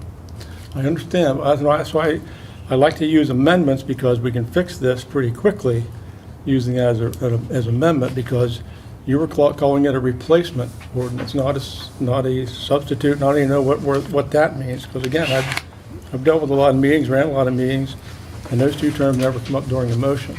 I just want to make sure we're doing it right, so that so that we're clear on this, because I've just never dealt with one of these, and I'd rather keep it simple, because I will not approve. I'll call it out of order if anybody ever calls that motion again like that, whether it's in Robert's rules or not, because I have that ability, allowability to do that. It doesn't, I'm not looking at changing anything, I just want to correct a motion on a motion. Because to me, the motion that was made to replace would become the motion, the main motion. So we would vote to approve, I'll call it an amendment, and then move to and create, that would become the main motion then that Mr. Bernier and Mr. Johnson made, but it would become the motion that you basically identified. That's all I'm saying. It's just a lot simpler that way. But that's the purpose of moving it. And so I wanted to move it under old business because I didn't know where else to put it.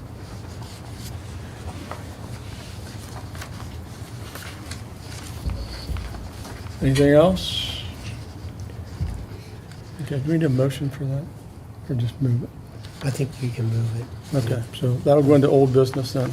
Okay, old business. The rules say that we have to have it by majority vote. That's what I thought it did, yeah. I'm looking at it. Yes. Okay, so all those in favor to, Yeah, Do you have do you need, I'll make the I need a motion. motion and a second. I'll make the motion. I'll second it, Clayton. Okay, motion by Johnson, second by Clayton. Discussion? As we already had. All those in favor of the motion signify by saying aye. Aye. Opposed, same sign. Aye. Okay, we had one nay.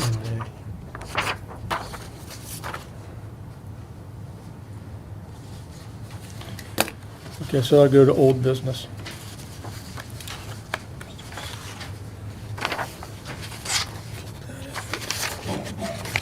Public comment. Is there anybody that has any public comment? Ms. Clayton, Yes, I just have public wanna- services. you can either go up there, and that way everybody will pick it up. Mike Crawford's in the audience.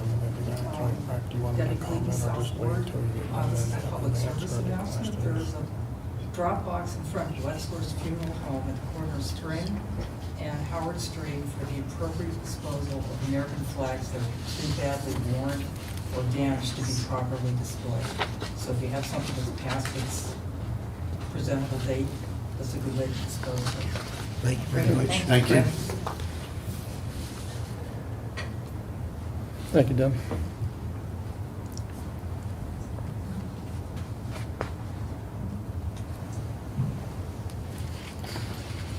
Okay, moving into communications.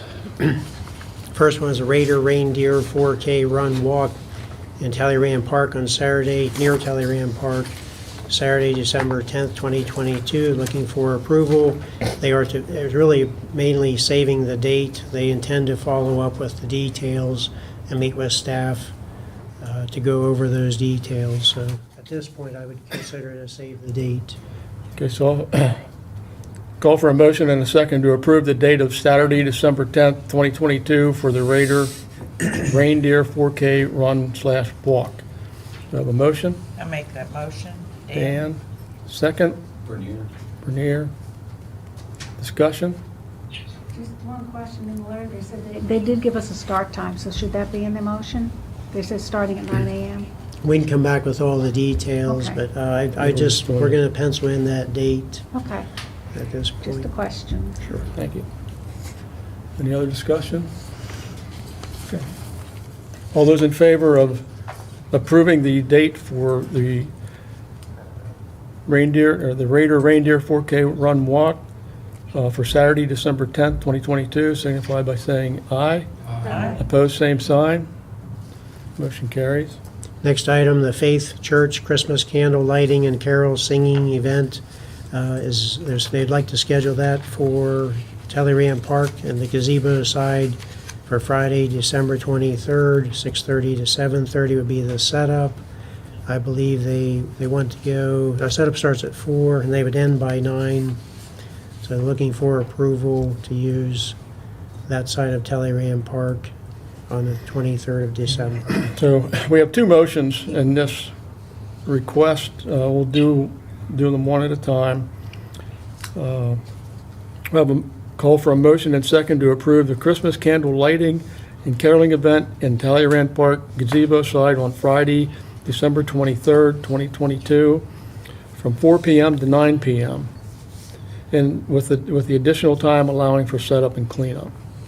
I'll make that motion for now. I'll second that, Clayton.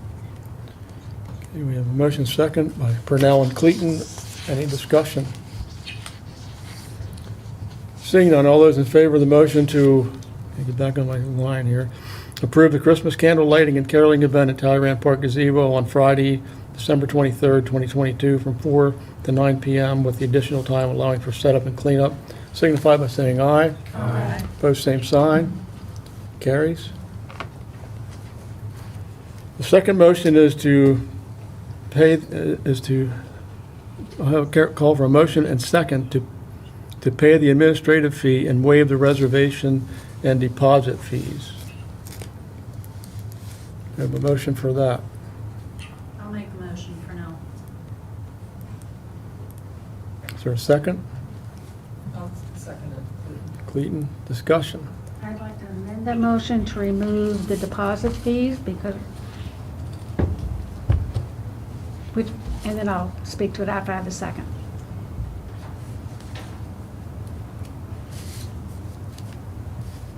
So we got an amendment here.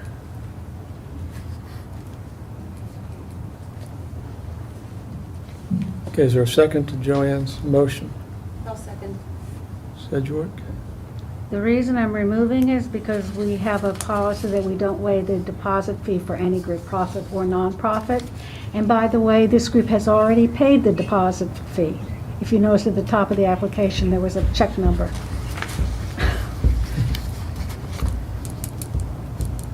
Okay. Any other discussion? We're asking for them not to pay the $200, correct? No, they would not pay the $200, and they would not pay the damage fee, but they do have to pay the deposit fee, which is the administrative fee is what we usually call it. So are we waiving the reservation and deposit fees, or just deposit fees? It's the administrative fees that we, to pay for our There's an services. administrative fee, just a small fee. Yeah, it's a $25. And there's a $200 reservation, and then sometimes we charge another $100 for Right, and those are deposit to two, and clean up. those are the two that are waived. It's the administrative fee, that $20 fee, which they've already paid. That's what I'm trying to, the way this is written, isn't. Yeah, but I think Joanne, Oh, I could I be wrong, I see. think what you were saying is you Okay, you made the amendment I'm to- backwards. I I'm meant really the- confused. Okay, Yeah. you're right. I made a mistake. I meant the administrative fee. These reservation and the other ones- Deposit. deposits stay. Okay. They're the ones that are waived. The deposit is the damage fee, Okay, is that correct? correct. Yes. And you're asking to not waive that? No, I made a mistake. I should have said administrative fee. It does say they're paying the. They're paying the administrative fee. Right. We don't Yeah, they're waive that. asking just to waive the $200 reservation fee. And a $100 He deposit. says, sorry, this has been a long day. Just So- totally, Yeah, the request is It's a to pay. nonprofit, it's a nonprofit, waive the fee. I mean, gee Yeah. whiz, come on. no, okay. I misread this. I have had it been up in the meetings for 8 hours already, and It's then this okay. one. Yeah, So I just want to get the language right here. So we are, I want to know what I'm voting on, that's Right. That's what I'm trying to. The get clear. original motion. Yes, so I think You can withdraw your motion if you want. I'm going to withdraw it. I'm withdrawing my amendment, you are, okay. yeah. Uh, I- And you all right with that? Oh, yeah, that's fine. Sorry, everybody. Are you All sure? right, so we're back to the original motion of, call for a motion or second to pay for the administrative fee and waive the reservation and deposit fees. Correct. Yeah, That's what we're voting on. yeah. No more discussion. All those in favor signify by saying aye. Aye. Opposed, same sign. Motion carries. Next item is Logan's Fire Company Open House here. There's an invitation for all of you. It is October 30th, 1 to 4. Of course, the firehouse is on East Logan Street. Please stop by if you can. And I would like to just add on there that I encourage everybody who has never been into a fire station to take that walk. I think you'd be impressed on what they have. I like to see the Undines kind of do the same thing for council as well. especially when we're getting in there and do the budget with the fire department. Next item, Pennsylvania Municipal League sent us just a revised fee schedule for legal services because we're members, that we can get a discounted legal services, I believe, for some items. Anyway, the notice of the increases are in the letter for your information at this point. The next item is Nittany Valley Joint Recreation Authority status update, new fair share agreement. I believe we have someone here that wants to speak to that. You're welcome to This come is in. Mike Musser. He's a borough's representative, Yes. appointed representative on the Nittany Good Valley. evening. Good evening, everyone. Yes, I'm Mike Musser, and I'm here to represent the Nittany Valley Joint Rec Authority. Most of the stuff was forwarded to you, Dawn. There was our 2021 audit, which was finalized through Baker Tilly. Also the financial statement for 2021, and then a copy of the recommendation for the new fair share agreement for all the municipalities.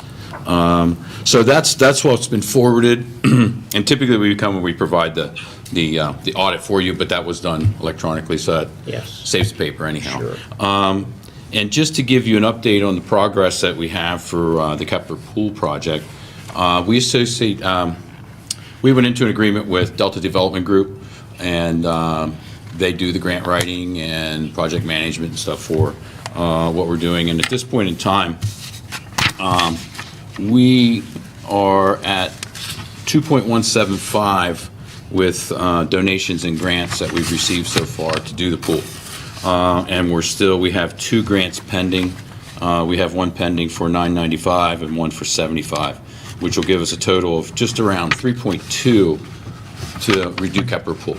Wonderful. So that's where we're at now. It's been a long run. Yes. The road is long. It's been talked about for a long time. And one of the things that we want to do, we met this morning, we also have a nonprofit that we started because we want to raise additional money, because in conjunction with doing the pool, we want to add a splash pad for the kids. Nice. So that's going to take additional money. And what we're trying to do is create an area where we can draw people in that want to come to the pool. And with that, of course, then it will continue to grow and get bigger and better. And we can add stuff, and a little bit here, a little bit there. But it's been a long time running, and it's a great piece of the community fabric to have a community pool. So that's why we keep going. Our target for our fundraising is about $500,000, maybe a little bit more than that, depending upon how inflation goes.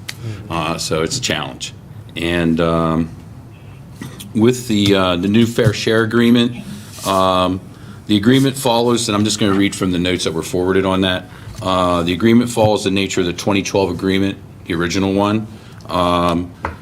It funds the operations of the authority and Kepler Pool, and the commitment to the continuation of the Kepler Pool and the efforts to eventually, in the long term, if possible, make it self-sustaining. And that's the challenge aspect of it. And then the funding methodology may be re-examined in the future by mutual agreement with all the municipalities. It's a 2-year term, and the one thing that we'd like to see is that we'd like to see the agreement active at the beginning of the calendar year, with the payments in the first quarter as opposed to the last quarter, just to line that stuff up. And that was one of the things that Mike Daniker from Spring Township, that was one of his requests in there also. So we moved that forward. So just to line things up on a financial end. I put my glasses on.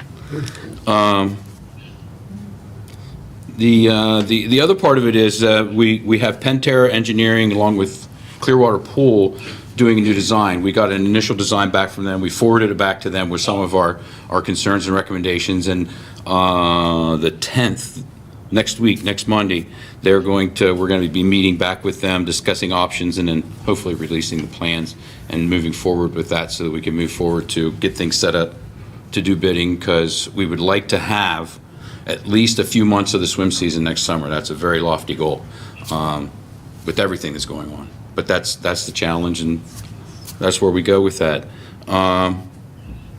we want to also, one of the things, this is, and we talk about it all the time, I mean, and this has been talked about for a long time, but one of the things, once we get the plans from Penn Engineering, we want to develop graphics, and we're interested in doing an animation, and move so that when we come here, we can show you something, and that there's an animation instead of, I think this has been going on since like 2008. It's all been talk.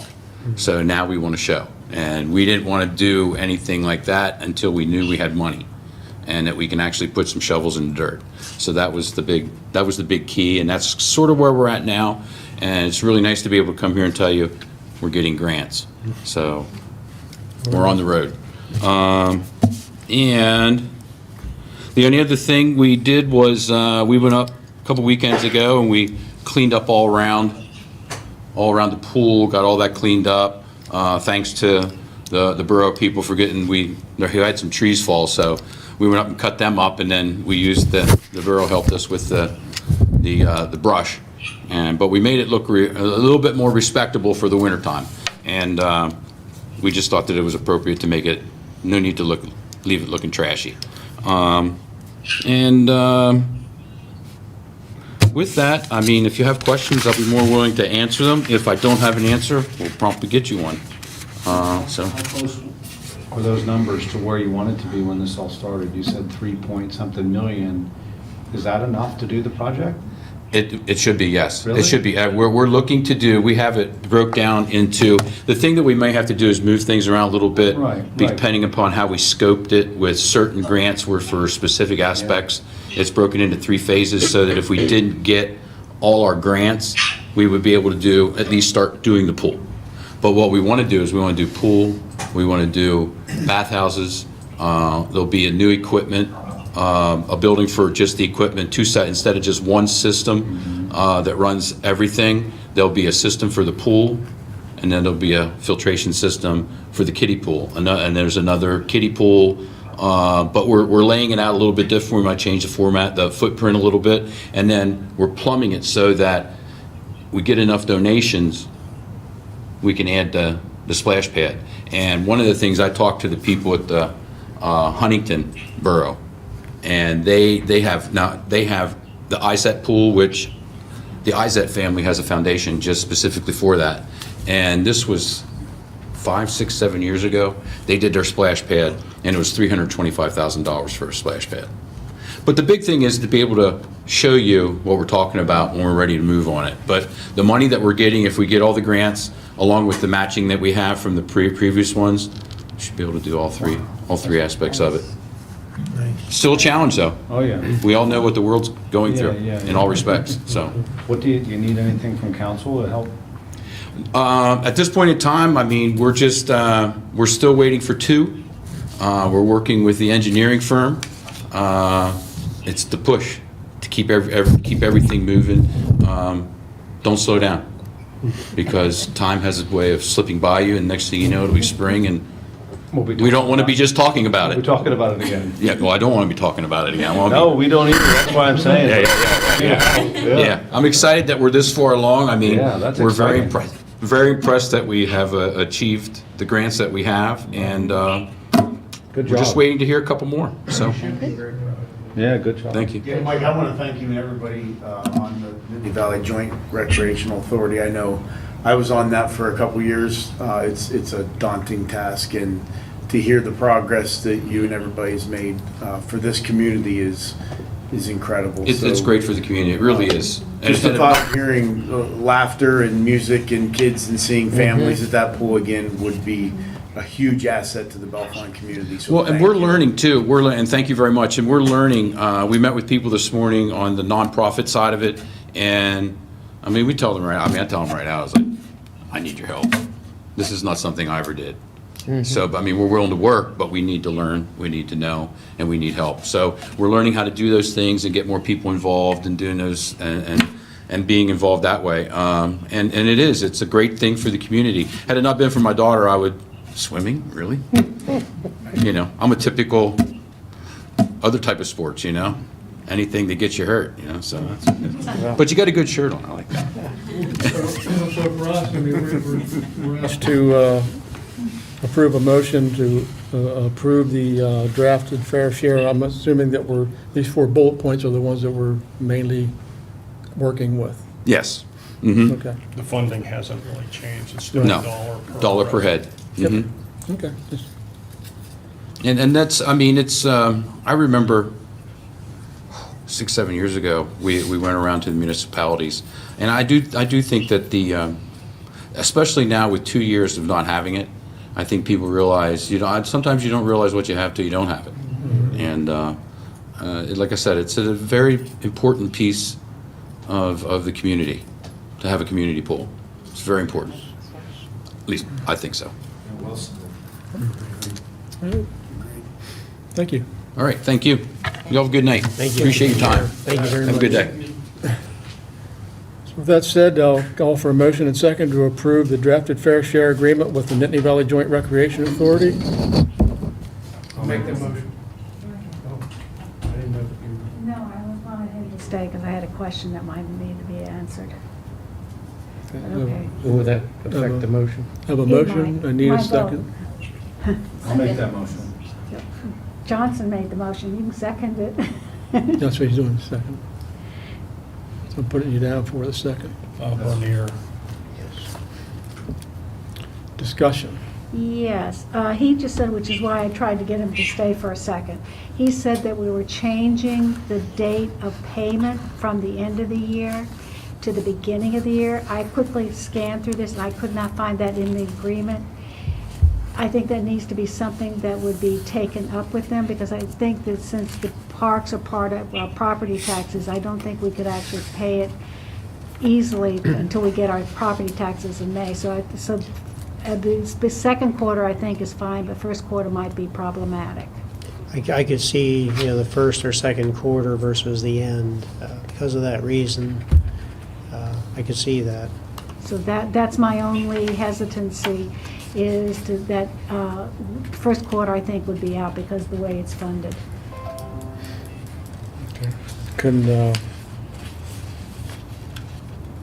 Would we need to do a conditional approval? That could be.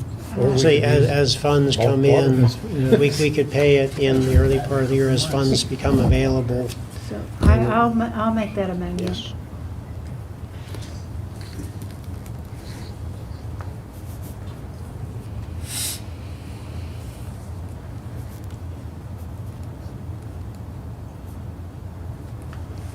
That would be to allow funds to come into the, Come into Yeah. taxes.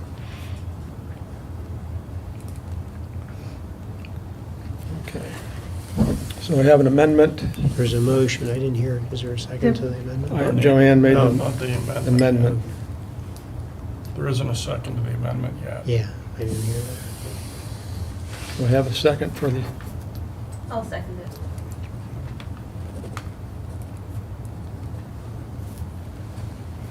That was Sedgwick. and Tostavasi. Yeah.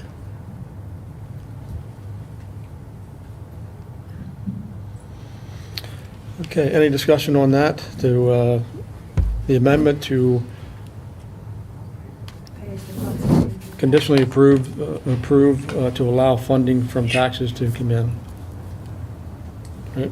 Well, as funding comes in As funding from comes in. taxes, we can pay our share. Okay, so we'll just change that to add, Yes. as funding comes in. Yes. Any other discussion on that? Seeing none, all in favor of the amendment, signify by saying aye. Aye. Opposed, same sign. It carries. And now we go back to the main motion with the amendment to approve the drafted fair share agreement with Nittany Valley Joint Recreation Authority. Any more discussion on that? Seeing none, all those in favor of the main motion signify by saying aye. Aye. Opposed, same sign. Main motion carries.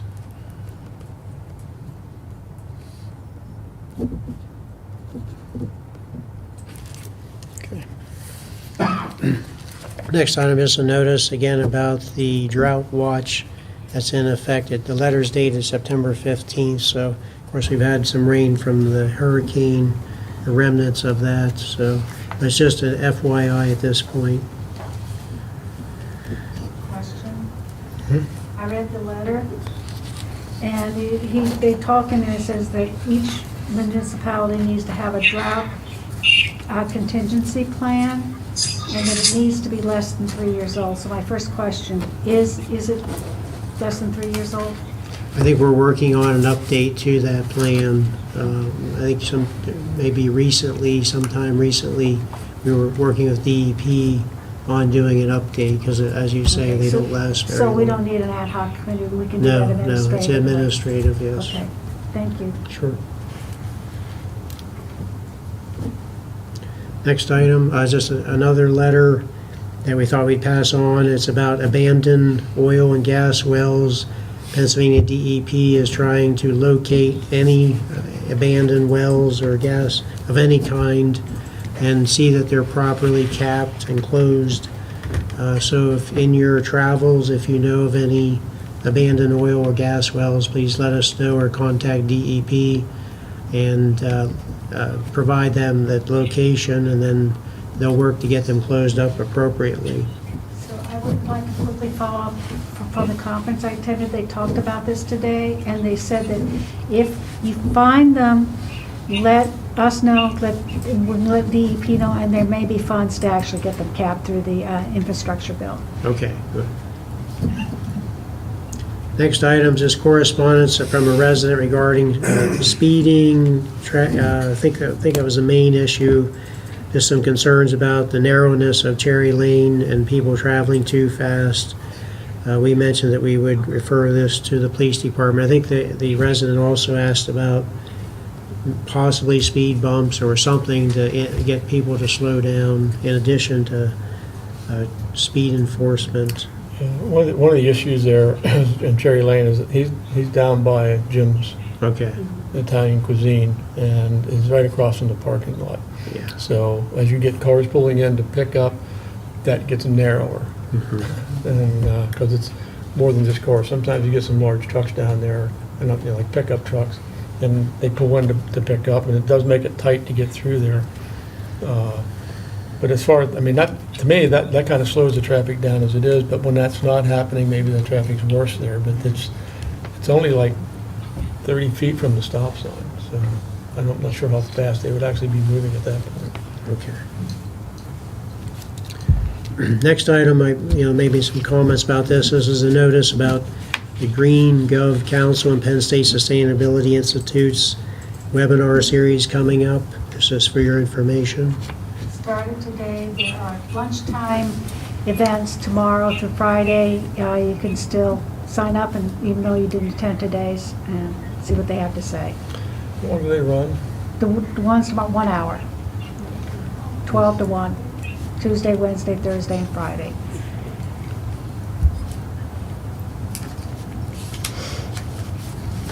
I believe that's all we have under written communications. And under the consent agenda, we have one item. It's the general meeting minutes for September 19th, 2022.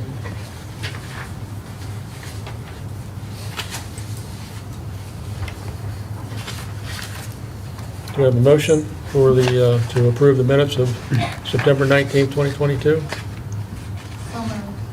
Joanne, second? Second. Clayton?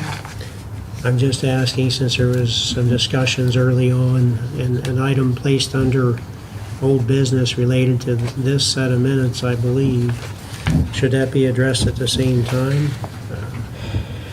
We can, that's what I said, it was up in the air what was the best way to handle that, but. Just thinking, if you're going to amend the minutes based on that previous discussion, now might be the best time to review the minutes. Okay, I'm fine with that.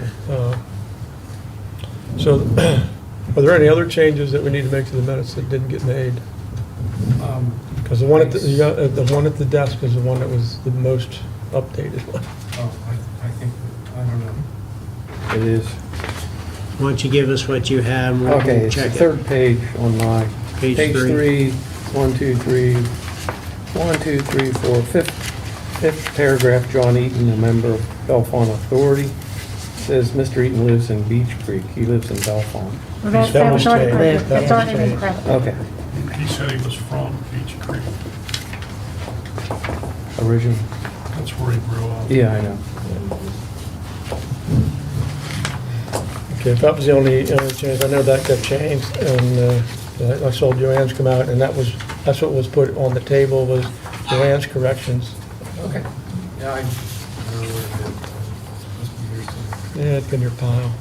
Good. All right, so then on the pool that I made on the Spring Creek watershed, you can make this very simple.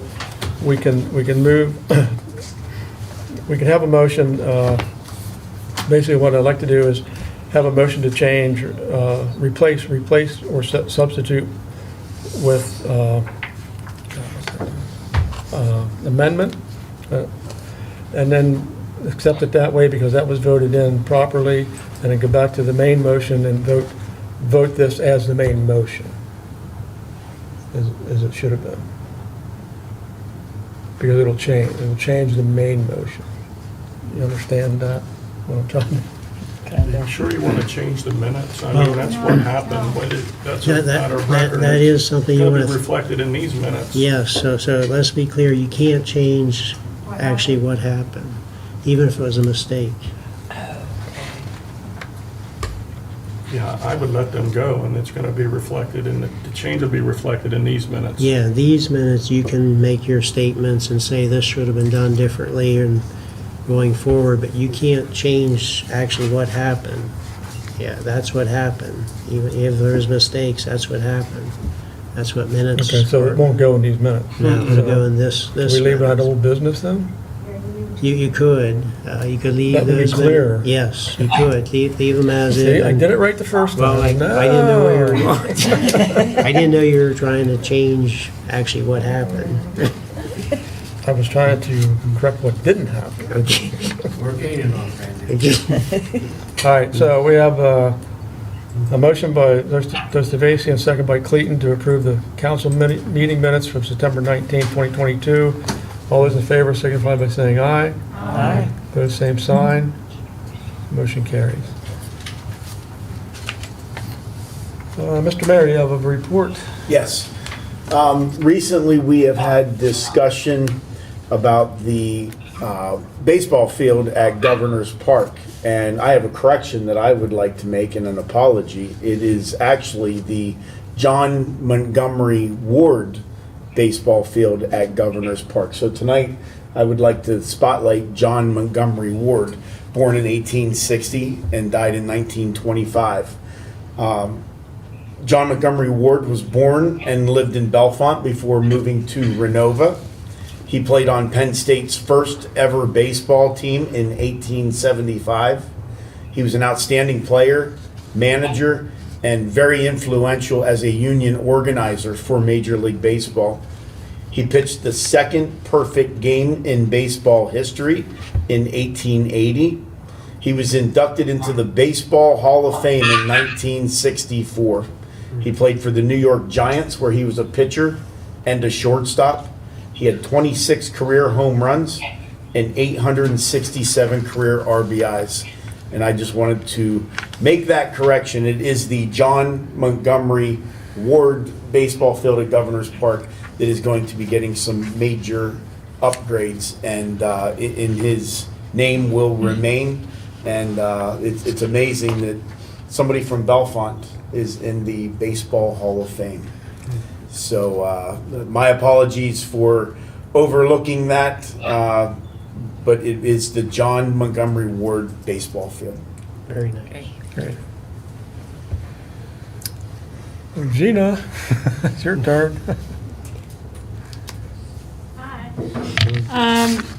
There's only one item that needs to be voted on by council. That is for, under the HARB department, there is 125 North Allegheny Street, which is the Masonic Lodge downtown. Where HARB is looking for a motion to approve the project as presented, which is to replace and repair 120 defective exterior bricks at the left elevation and tuck point, tool method, missing mortar joint of brick and exposed stone foundation. And then, of course, there's a lot more to it than that, but basically to repair and replace the bricks on that building. Okay, with that, I'll accept the motion in a second to approve the replacement and repair of 120 defective exterior bricks at left elevation and tuck point, tool method, missing mortar joints of brick and exposed stone foundation. Do I have a motion? So moved. Joanne, do I have a second? Second. Dan? Comments? Just a real quickie, this is just the first part in a whole series of repairs. They're doing it one step at a time. Yeah, I believe you called it phase one. Yeah. I was impressed with that contractor. He really seemed to know what he was talking about. Yeah, they have a quite a CV of historic building restorations. They're based out of Greensburg, Pennsylvania, which is near my hometown. So, but they've done a lot of historic buildings, including several in Altoona. So. Okay. With that, all those in favor of the motion to approve replacement and repair of 120 defective exterior bricks at the left elevation and tuck point and tool method, missing mortar joints of brick and exposed stone foundations, signify by saying aye. Aye.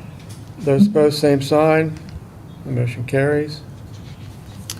And then I just also wanted to mention that there was a zoning hearing board last Tuesday in council chambers. It was to hear a variance request for a non-owner occupied, exclusively transient, short-term rental.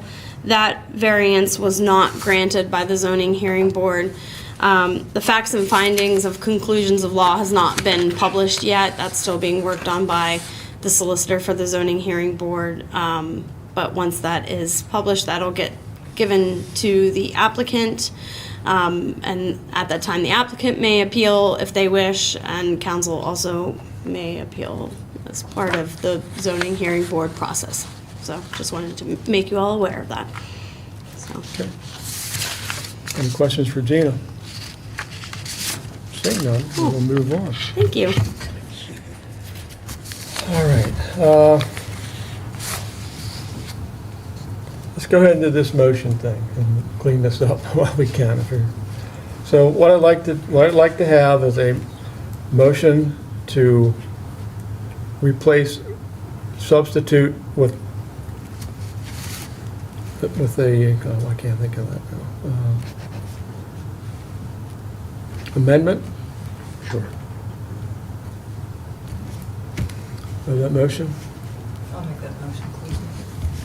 Have a second? I'll second. Second by Dan. So that motion, any discussion on that? Okay, seeing none. All those in favor of replacing substitute with amendment signify by saying aye. Aye. Opposed, same sign. Motion carries. And now takes us to the original motion, which this will replace, and this will become the main motion, is that Trustee Vasey made an amendment to have Bellefonte Borough stay on the Spring Creek Watershed Commission and have the Water Authority appoint 2 elected representatives from council to sit on the committee.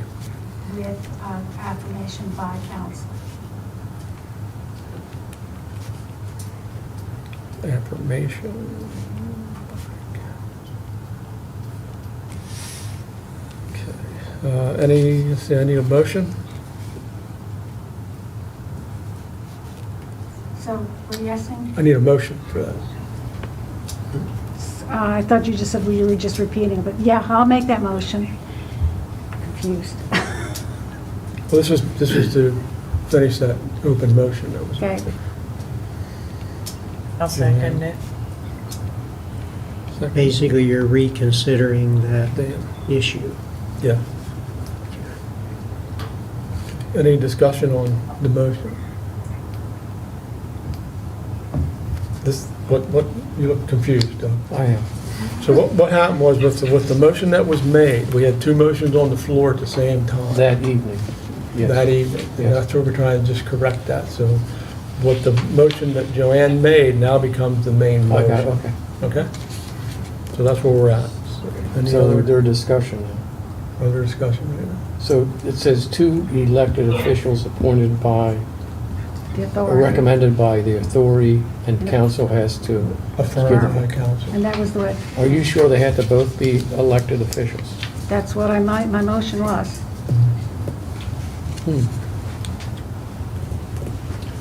Okay. Yeah, we discussed that. Yeah, we did.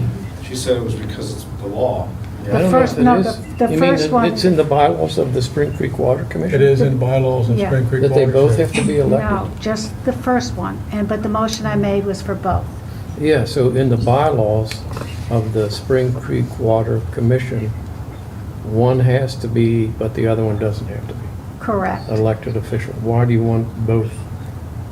Elected Because officials. I would like to be able to see, one is the main person, Mm-hmm.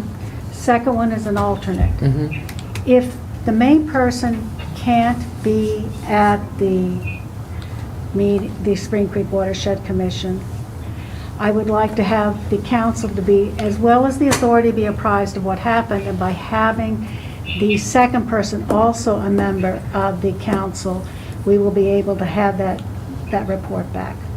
But currently, we don't have that. Well, I watched that meeting, and when that discussion came up at the meeting, because you had brought it up, I think Paul said, well, we haven't really been following that, but I believe him to say that in the bylaws, it required two elected officials. Mhm. Okay, what was I have to happening reread was- it. I don't know. I thought it didn't say that. It was preferred, I think it says absolutely the first one. Yes. Second one is preferred to be an elected official. Preferred, but not mandatory.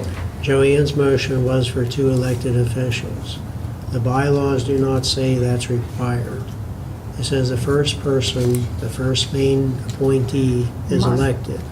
After that, I think it's optional, because that's what the bylaws of the Spring Creek Watershed That's Commission the way I say. read it. Yeah. And I think, basically, we're going to take this back to the authority tomorrow night. They're going to discuss it and probably have some comments. We're not done yet. They only meet once a month, so they haven't met to even discuss this. Doug, primarily, you'll have to update them on this, and there'll probably be some feedback. I'm just asking a question, why narrow the choices to only an elected person for the alternate? As it stands today, we're permitted to have an elected official on the board, and the alternate can be anyone. So why, I heard your reasoning. That was why I made it. It narrows the choices. That's so, you got 9 people to choose from. But otherwise, we have the whole Bellefonte community to appoint So there's somebody no- as an alternate. But as a public, you can still be a part of it. Absolutely, yeah. I'm just asking the question, so. I'm wondering why the second person can't report back to council. Why can't that be required that they do that? They So that can. we- Okay, so then, Usually, we, like Joanne would supply us with a. right, so that really shouldn't be an issue then, that it had to be a second council member or elected official. Well, in my view, you'll be reporting to the water authority, and then you'll see those minutes as council. Right, so we would get it eventually. We'd get the information. I'm fine with 2 elected officials, but it's not What required. it says here, that I've listened to this numerous times, it says, our motion says 2 elected representatives from council. Not just 2 elected officials. 2 specific elected officials from this council. Yes. Okay. Well, you guys just keep saying elected, that's other people outside of council, elected. That's true. But we're limiting it to 2 people from this table. Yeah, That's and what right our motion's now, saying. Okay. right now, We it don't have is that. 1 elected official, and the alternate Okay. can be anyone. I understand, okay. And just FYI, the alternate was a council member until January, and he remained as the alternate. But he was a council member for the 3 years that he had been the alternate, and he was a representative, and he was a member of council at that time. But he isn't now. No, he's not He's not now. an elected official. No, it's in January when I asked if there was anybody Yeah. else in town who wanted to be the alternate, there wasn't anyone who did, and so that was when we We're just asked, narrowing the candidates by saying two Yes. elected officials. But on the other side of it too, Doug, you watch that play out. Paul says that they're going to look at other weeks instead of doing the first week. Yes. Third week, they're going to Yeah. move to the second, Scheduling, fourth yeah. week, so that they can then not. Well, that was to accommodate, hoping for volunteers from other boroughs and townships, because right now, Elected ones.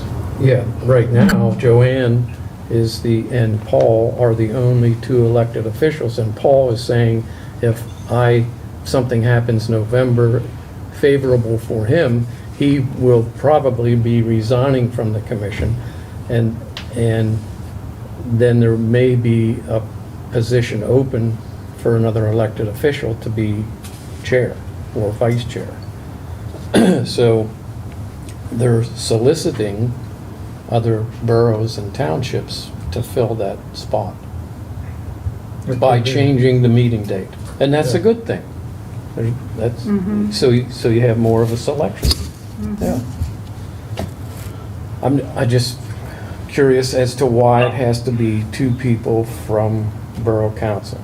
And I understand your response is because that person will report to council, right? And that shouldn't change if that person isn't on council. We should still get a report from that alternate, whether they're elected or not.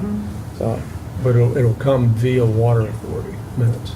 I don't know that. It hasn't in the past. It hasn't in the past. I know it hasn't in the past, but we're not, I mean, that's just something to consider. I So think. the question for me is, do we want to narrow that alternate to only an elected council person? That's my question to this council when you're voting.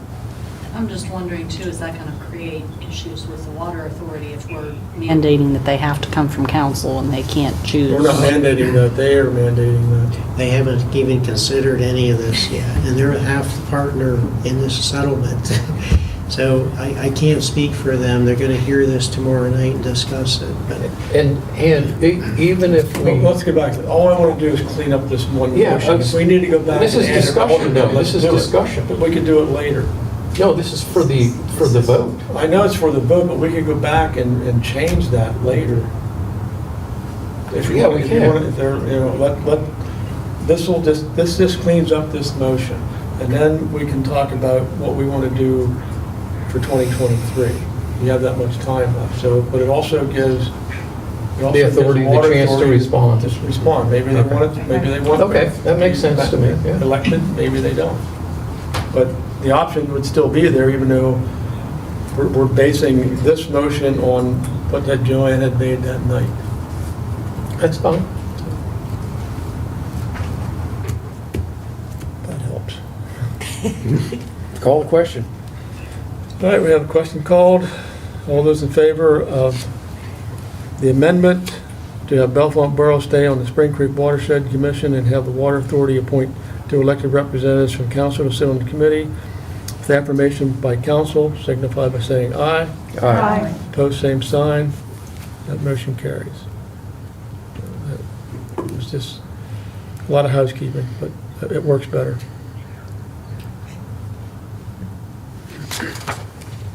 Thank you. All right, cidery, we have some items on the cidery. yes, we had. What I would like to do, go ahead and go through this, but I think this should go to a work session before we. I agree. It's very lengthy. Go ahead and go through it though, but that's fine. Any questions? Start with, this study was done by LTAP that does free technical assistance for municipalities through PennDOT programs. We had them look at South Potter Street near the cidery based on a complaint or concern received from the owner of the cidery. So we contacted LTAP and had them do this study. There's a series of recommendations from the simple to the expensive.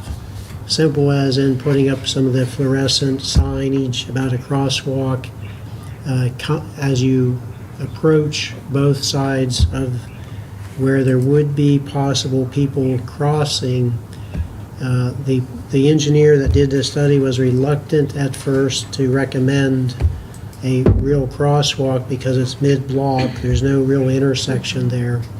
But later on, he did classify, or did say if you really want to do this, then there's more options. Raising this crosswalk, probably better signage. There's a lot of issues that come into play. It has to be ADA accessible, all that information.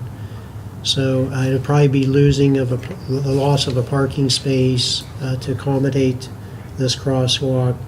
So I have to agree with Randy. There's a lot of discussion, and then we wanted council to receive this report, and then we fully intend to discuss, the outcome or the results of the study with both the owner of the cidery and the owner of the property, and see where those discussions go. If there's any cost sharing based on council's feedback, if that's something we should figure in. But anyway, that's my 2 cents on the study. I'll send this to a work session. I agree that's good, but could we get one more answer from LTAP? Because I think they hinted at it in the letter, but I'm not sure.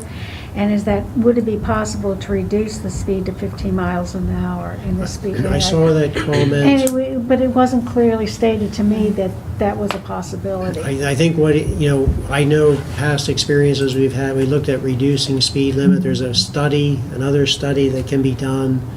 It can actually increase the speed limit if the average speed is higher than what's posted. They warn you that could be an outcome. But I can get that from our contact. That would be helpful during the work session. Yes. Okay, I'll follow up with Mark and get some information about possibly seeing what he thinks the chances might be. I know we did forward to him our data collection from the digital sign that Officer Luce collects, and so he has that raw data to look at. Okay. So we'll move on to work session and try to get that other answer, or the question to Joanne's answer. Okay. Question.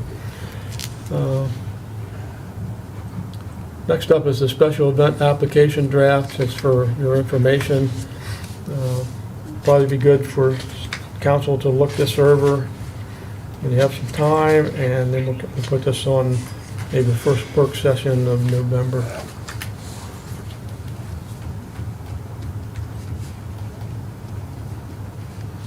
Unless we can put it on the 2nd of this month. We'll see. Okay.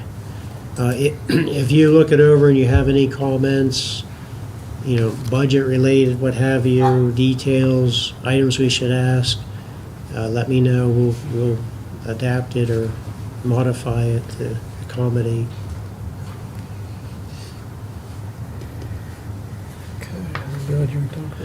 The next item is just a note that we did have closing on the Armory building at 301 North Spring Street.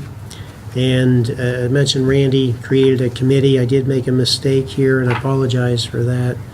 I have Mayor Johnson, council members Dan, Sedgwick. I had Clayton, but it's actually Johnson. And of course, our council president, Randy Brackbill. We did have one meeting so far, and it's very preliminary. I think our main objective is to focus on, the transition, of course, and then getting the elevator, the sprinkler system, and the ADA access way on it worked out, getting that in motion. No matter what, that has to be done. But stay tuned. If you have questions, talk to the committee members and that kind of thing. But I think Dawn put together a really good project management spreadsheet. So we're going to use that kind of as our focus and set our goals with that. Do we have the next meeting? We didn't set them, we need to do that, set a next meeting date. But yeah, everything went very smooth with the closing. And, we're looking forward to, getting these other bigger projects moving. Any questions? Can I comment? Yeah. I spoke with the chief, and I said it would be very helpful if he was at the meeting. And I know you created this, and I don't want to specifically ask anybody, but I think it would be an asset if Mr. Bernier could possibly be in attendance or be part of it with some of his expertise, with some of the questions that we had brought up in the meeting. Sorry, just to throw that on you, but I think the more minds we have looking at the possible makeup and stuff, the better off that we would be. I think Joanne's concerned about having a majority in It's the a room. quorum issue. Now we'd have to- And he was originally contacted to be, weren't you originally contacted to be on the committee? The facilities committee or not? I thought he was. I think you were. Yeah.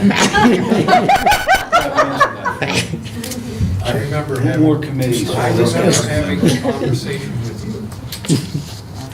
Yeah, Why can't I go? Mr. Bernier was on it. If you wear It your was rec- Halloween costume, maybe we will I'll text you. So, but Chief Weaver is on the committee, I believe, didn't you say? You Yeah, well, staff, we're there, but yes, Chief's invited. Excellent, yes. fair enough, thank Yes, you. yes. We missed short-term rentals. We had, when this was put out, we have to change the meeting date. Oh, sorry about that. So I asked Ralph to contact the Undines and see when Lambert Hall would be available, and then use those dates on a doodle calendar for council to look at, and so we can all get on the same page and we can all be there. That's difficult. I mean, we'll find their openings and match them with our openings. I'm sure there's a date out there somewhere.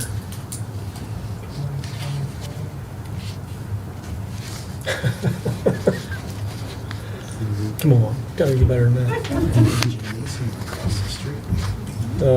Under new business. Is that where we're at? Yeah, we're under New business. There's a couple items you want me to now. Yeah, mention. go ahead. We just made note that PennDOT is aware, has been contacted about the unlevel pavement on East Bishop Street. It's noticeable near the intersection of Bishop and Allegheny, and then around Wilson and Bishop. So they're aware of it, they're gonna look into it. Is this a result of their paving? I don't think so. It Defective just or looks something? like maybe some heat related and stopping of traffic with high temperatures in the summer, and look like it pushed some of the Amosite. Okay. That's what it appears to have happened. It is a bumpy ride down Bishop Street. It is. Yeah. Mhm. I've had a couple phone calls that I thank you. Sure, I can get back to them now. yeah. And as far as the goals, on the last item of new business, we're gonna have the cidery to talk about, so, and then we'll still continue with the budgeting. Yes, I have one more new item. Oh, did you? Thanks. I forgot to mention, or I did not mention, our Center County Boroughs Association, we try to have a fall meeting and a spring meeting, and we were looking at having a fall meeting on Wednesday, October 19th, so just a little over 2 weeks away, at 6 p.m. here in the council room. And if everything, unless we hear that that's a major issue with conflicts, we'll go ahead and get the word out on that. I think we sent out a save the date at this point. I didn't see that. I think Alyssa did. Yeah, I have that. You good? Oh, Okay. she did, so. You said the 19th? Yes, 19th, 6 p.m. here in council chambers. It'll be probably this, we'll offer Zoom like we did 6 months ago.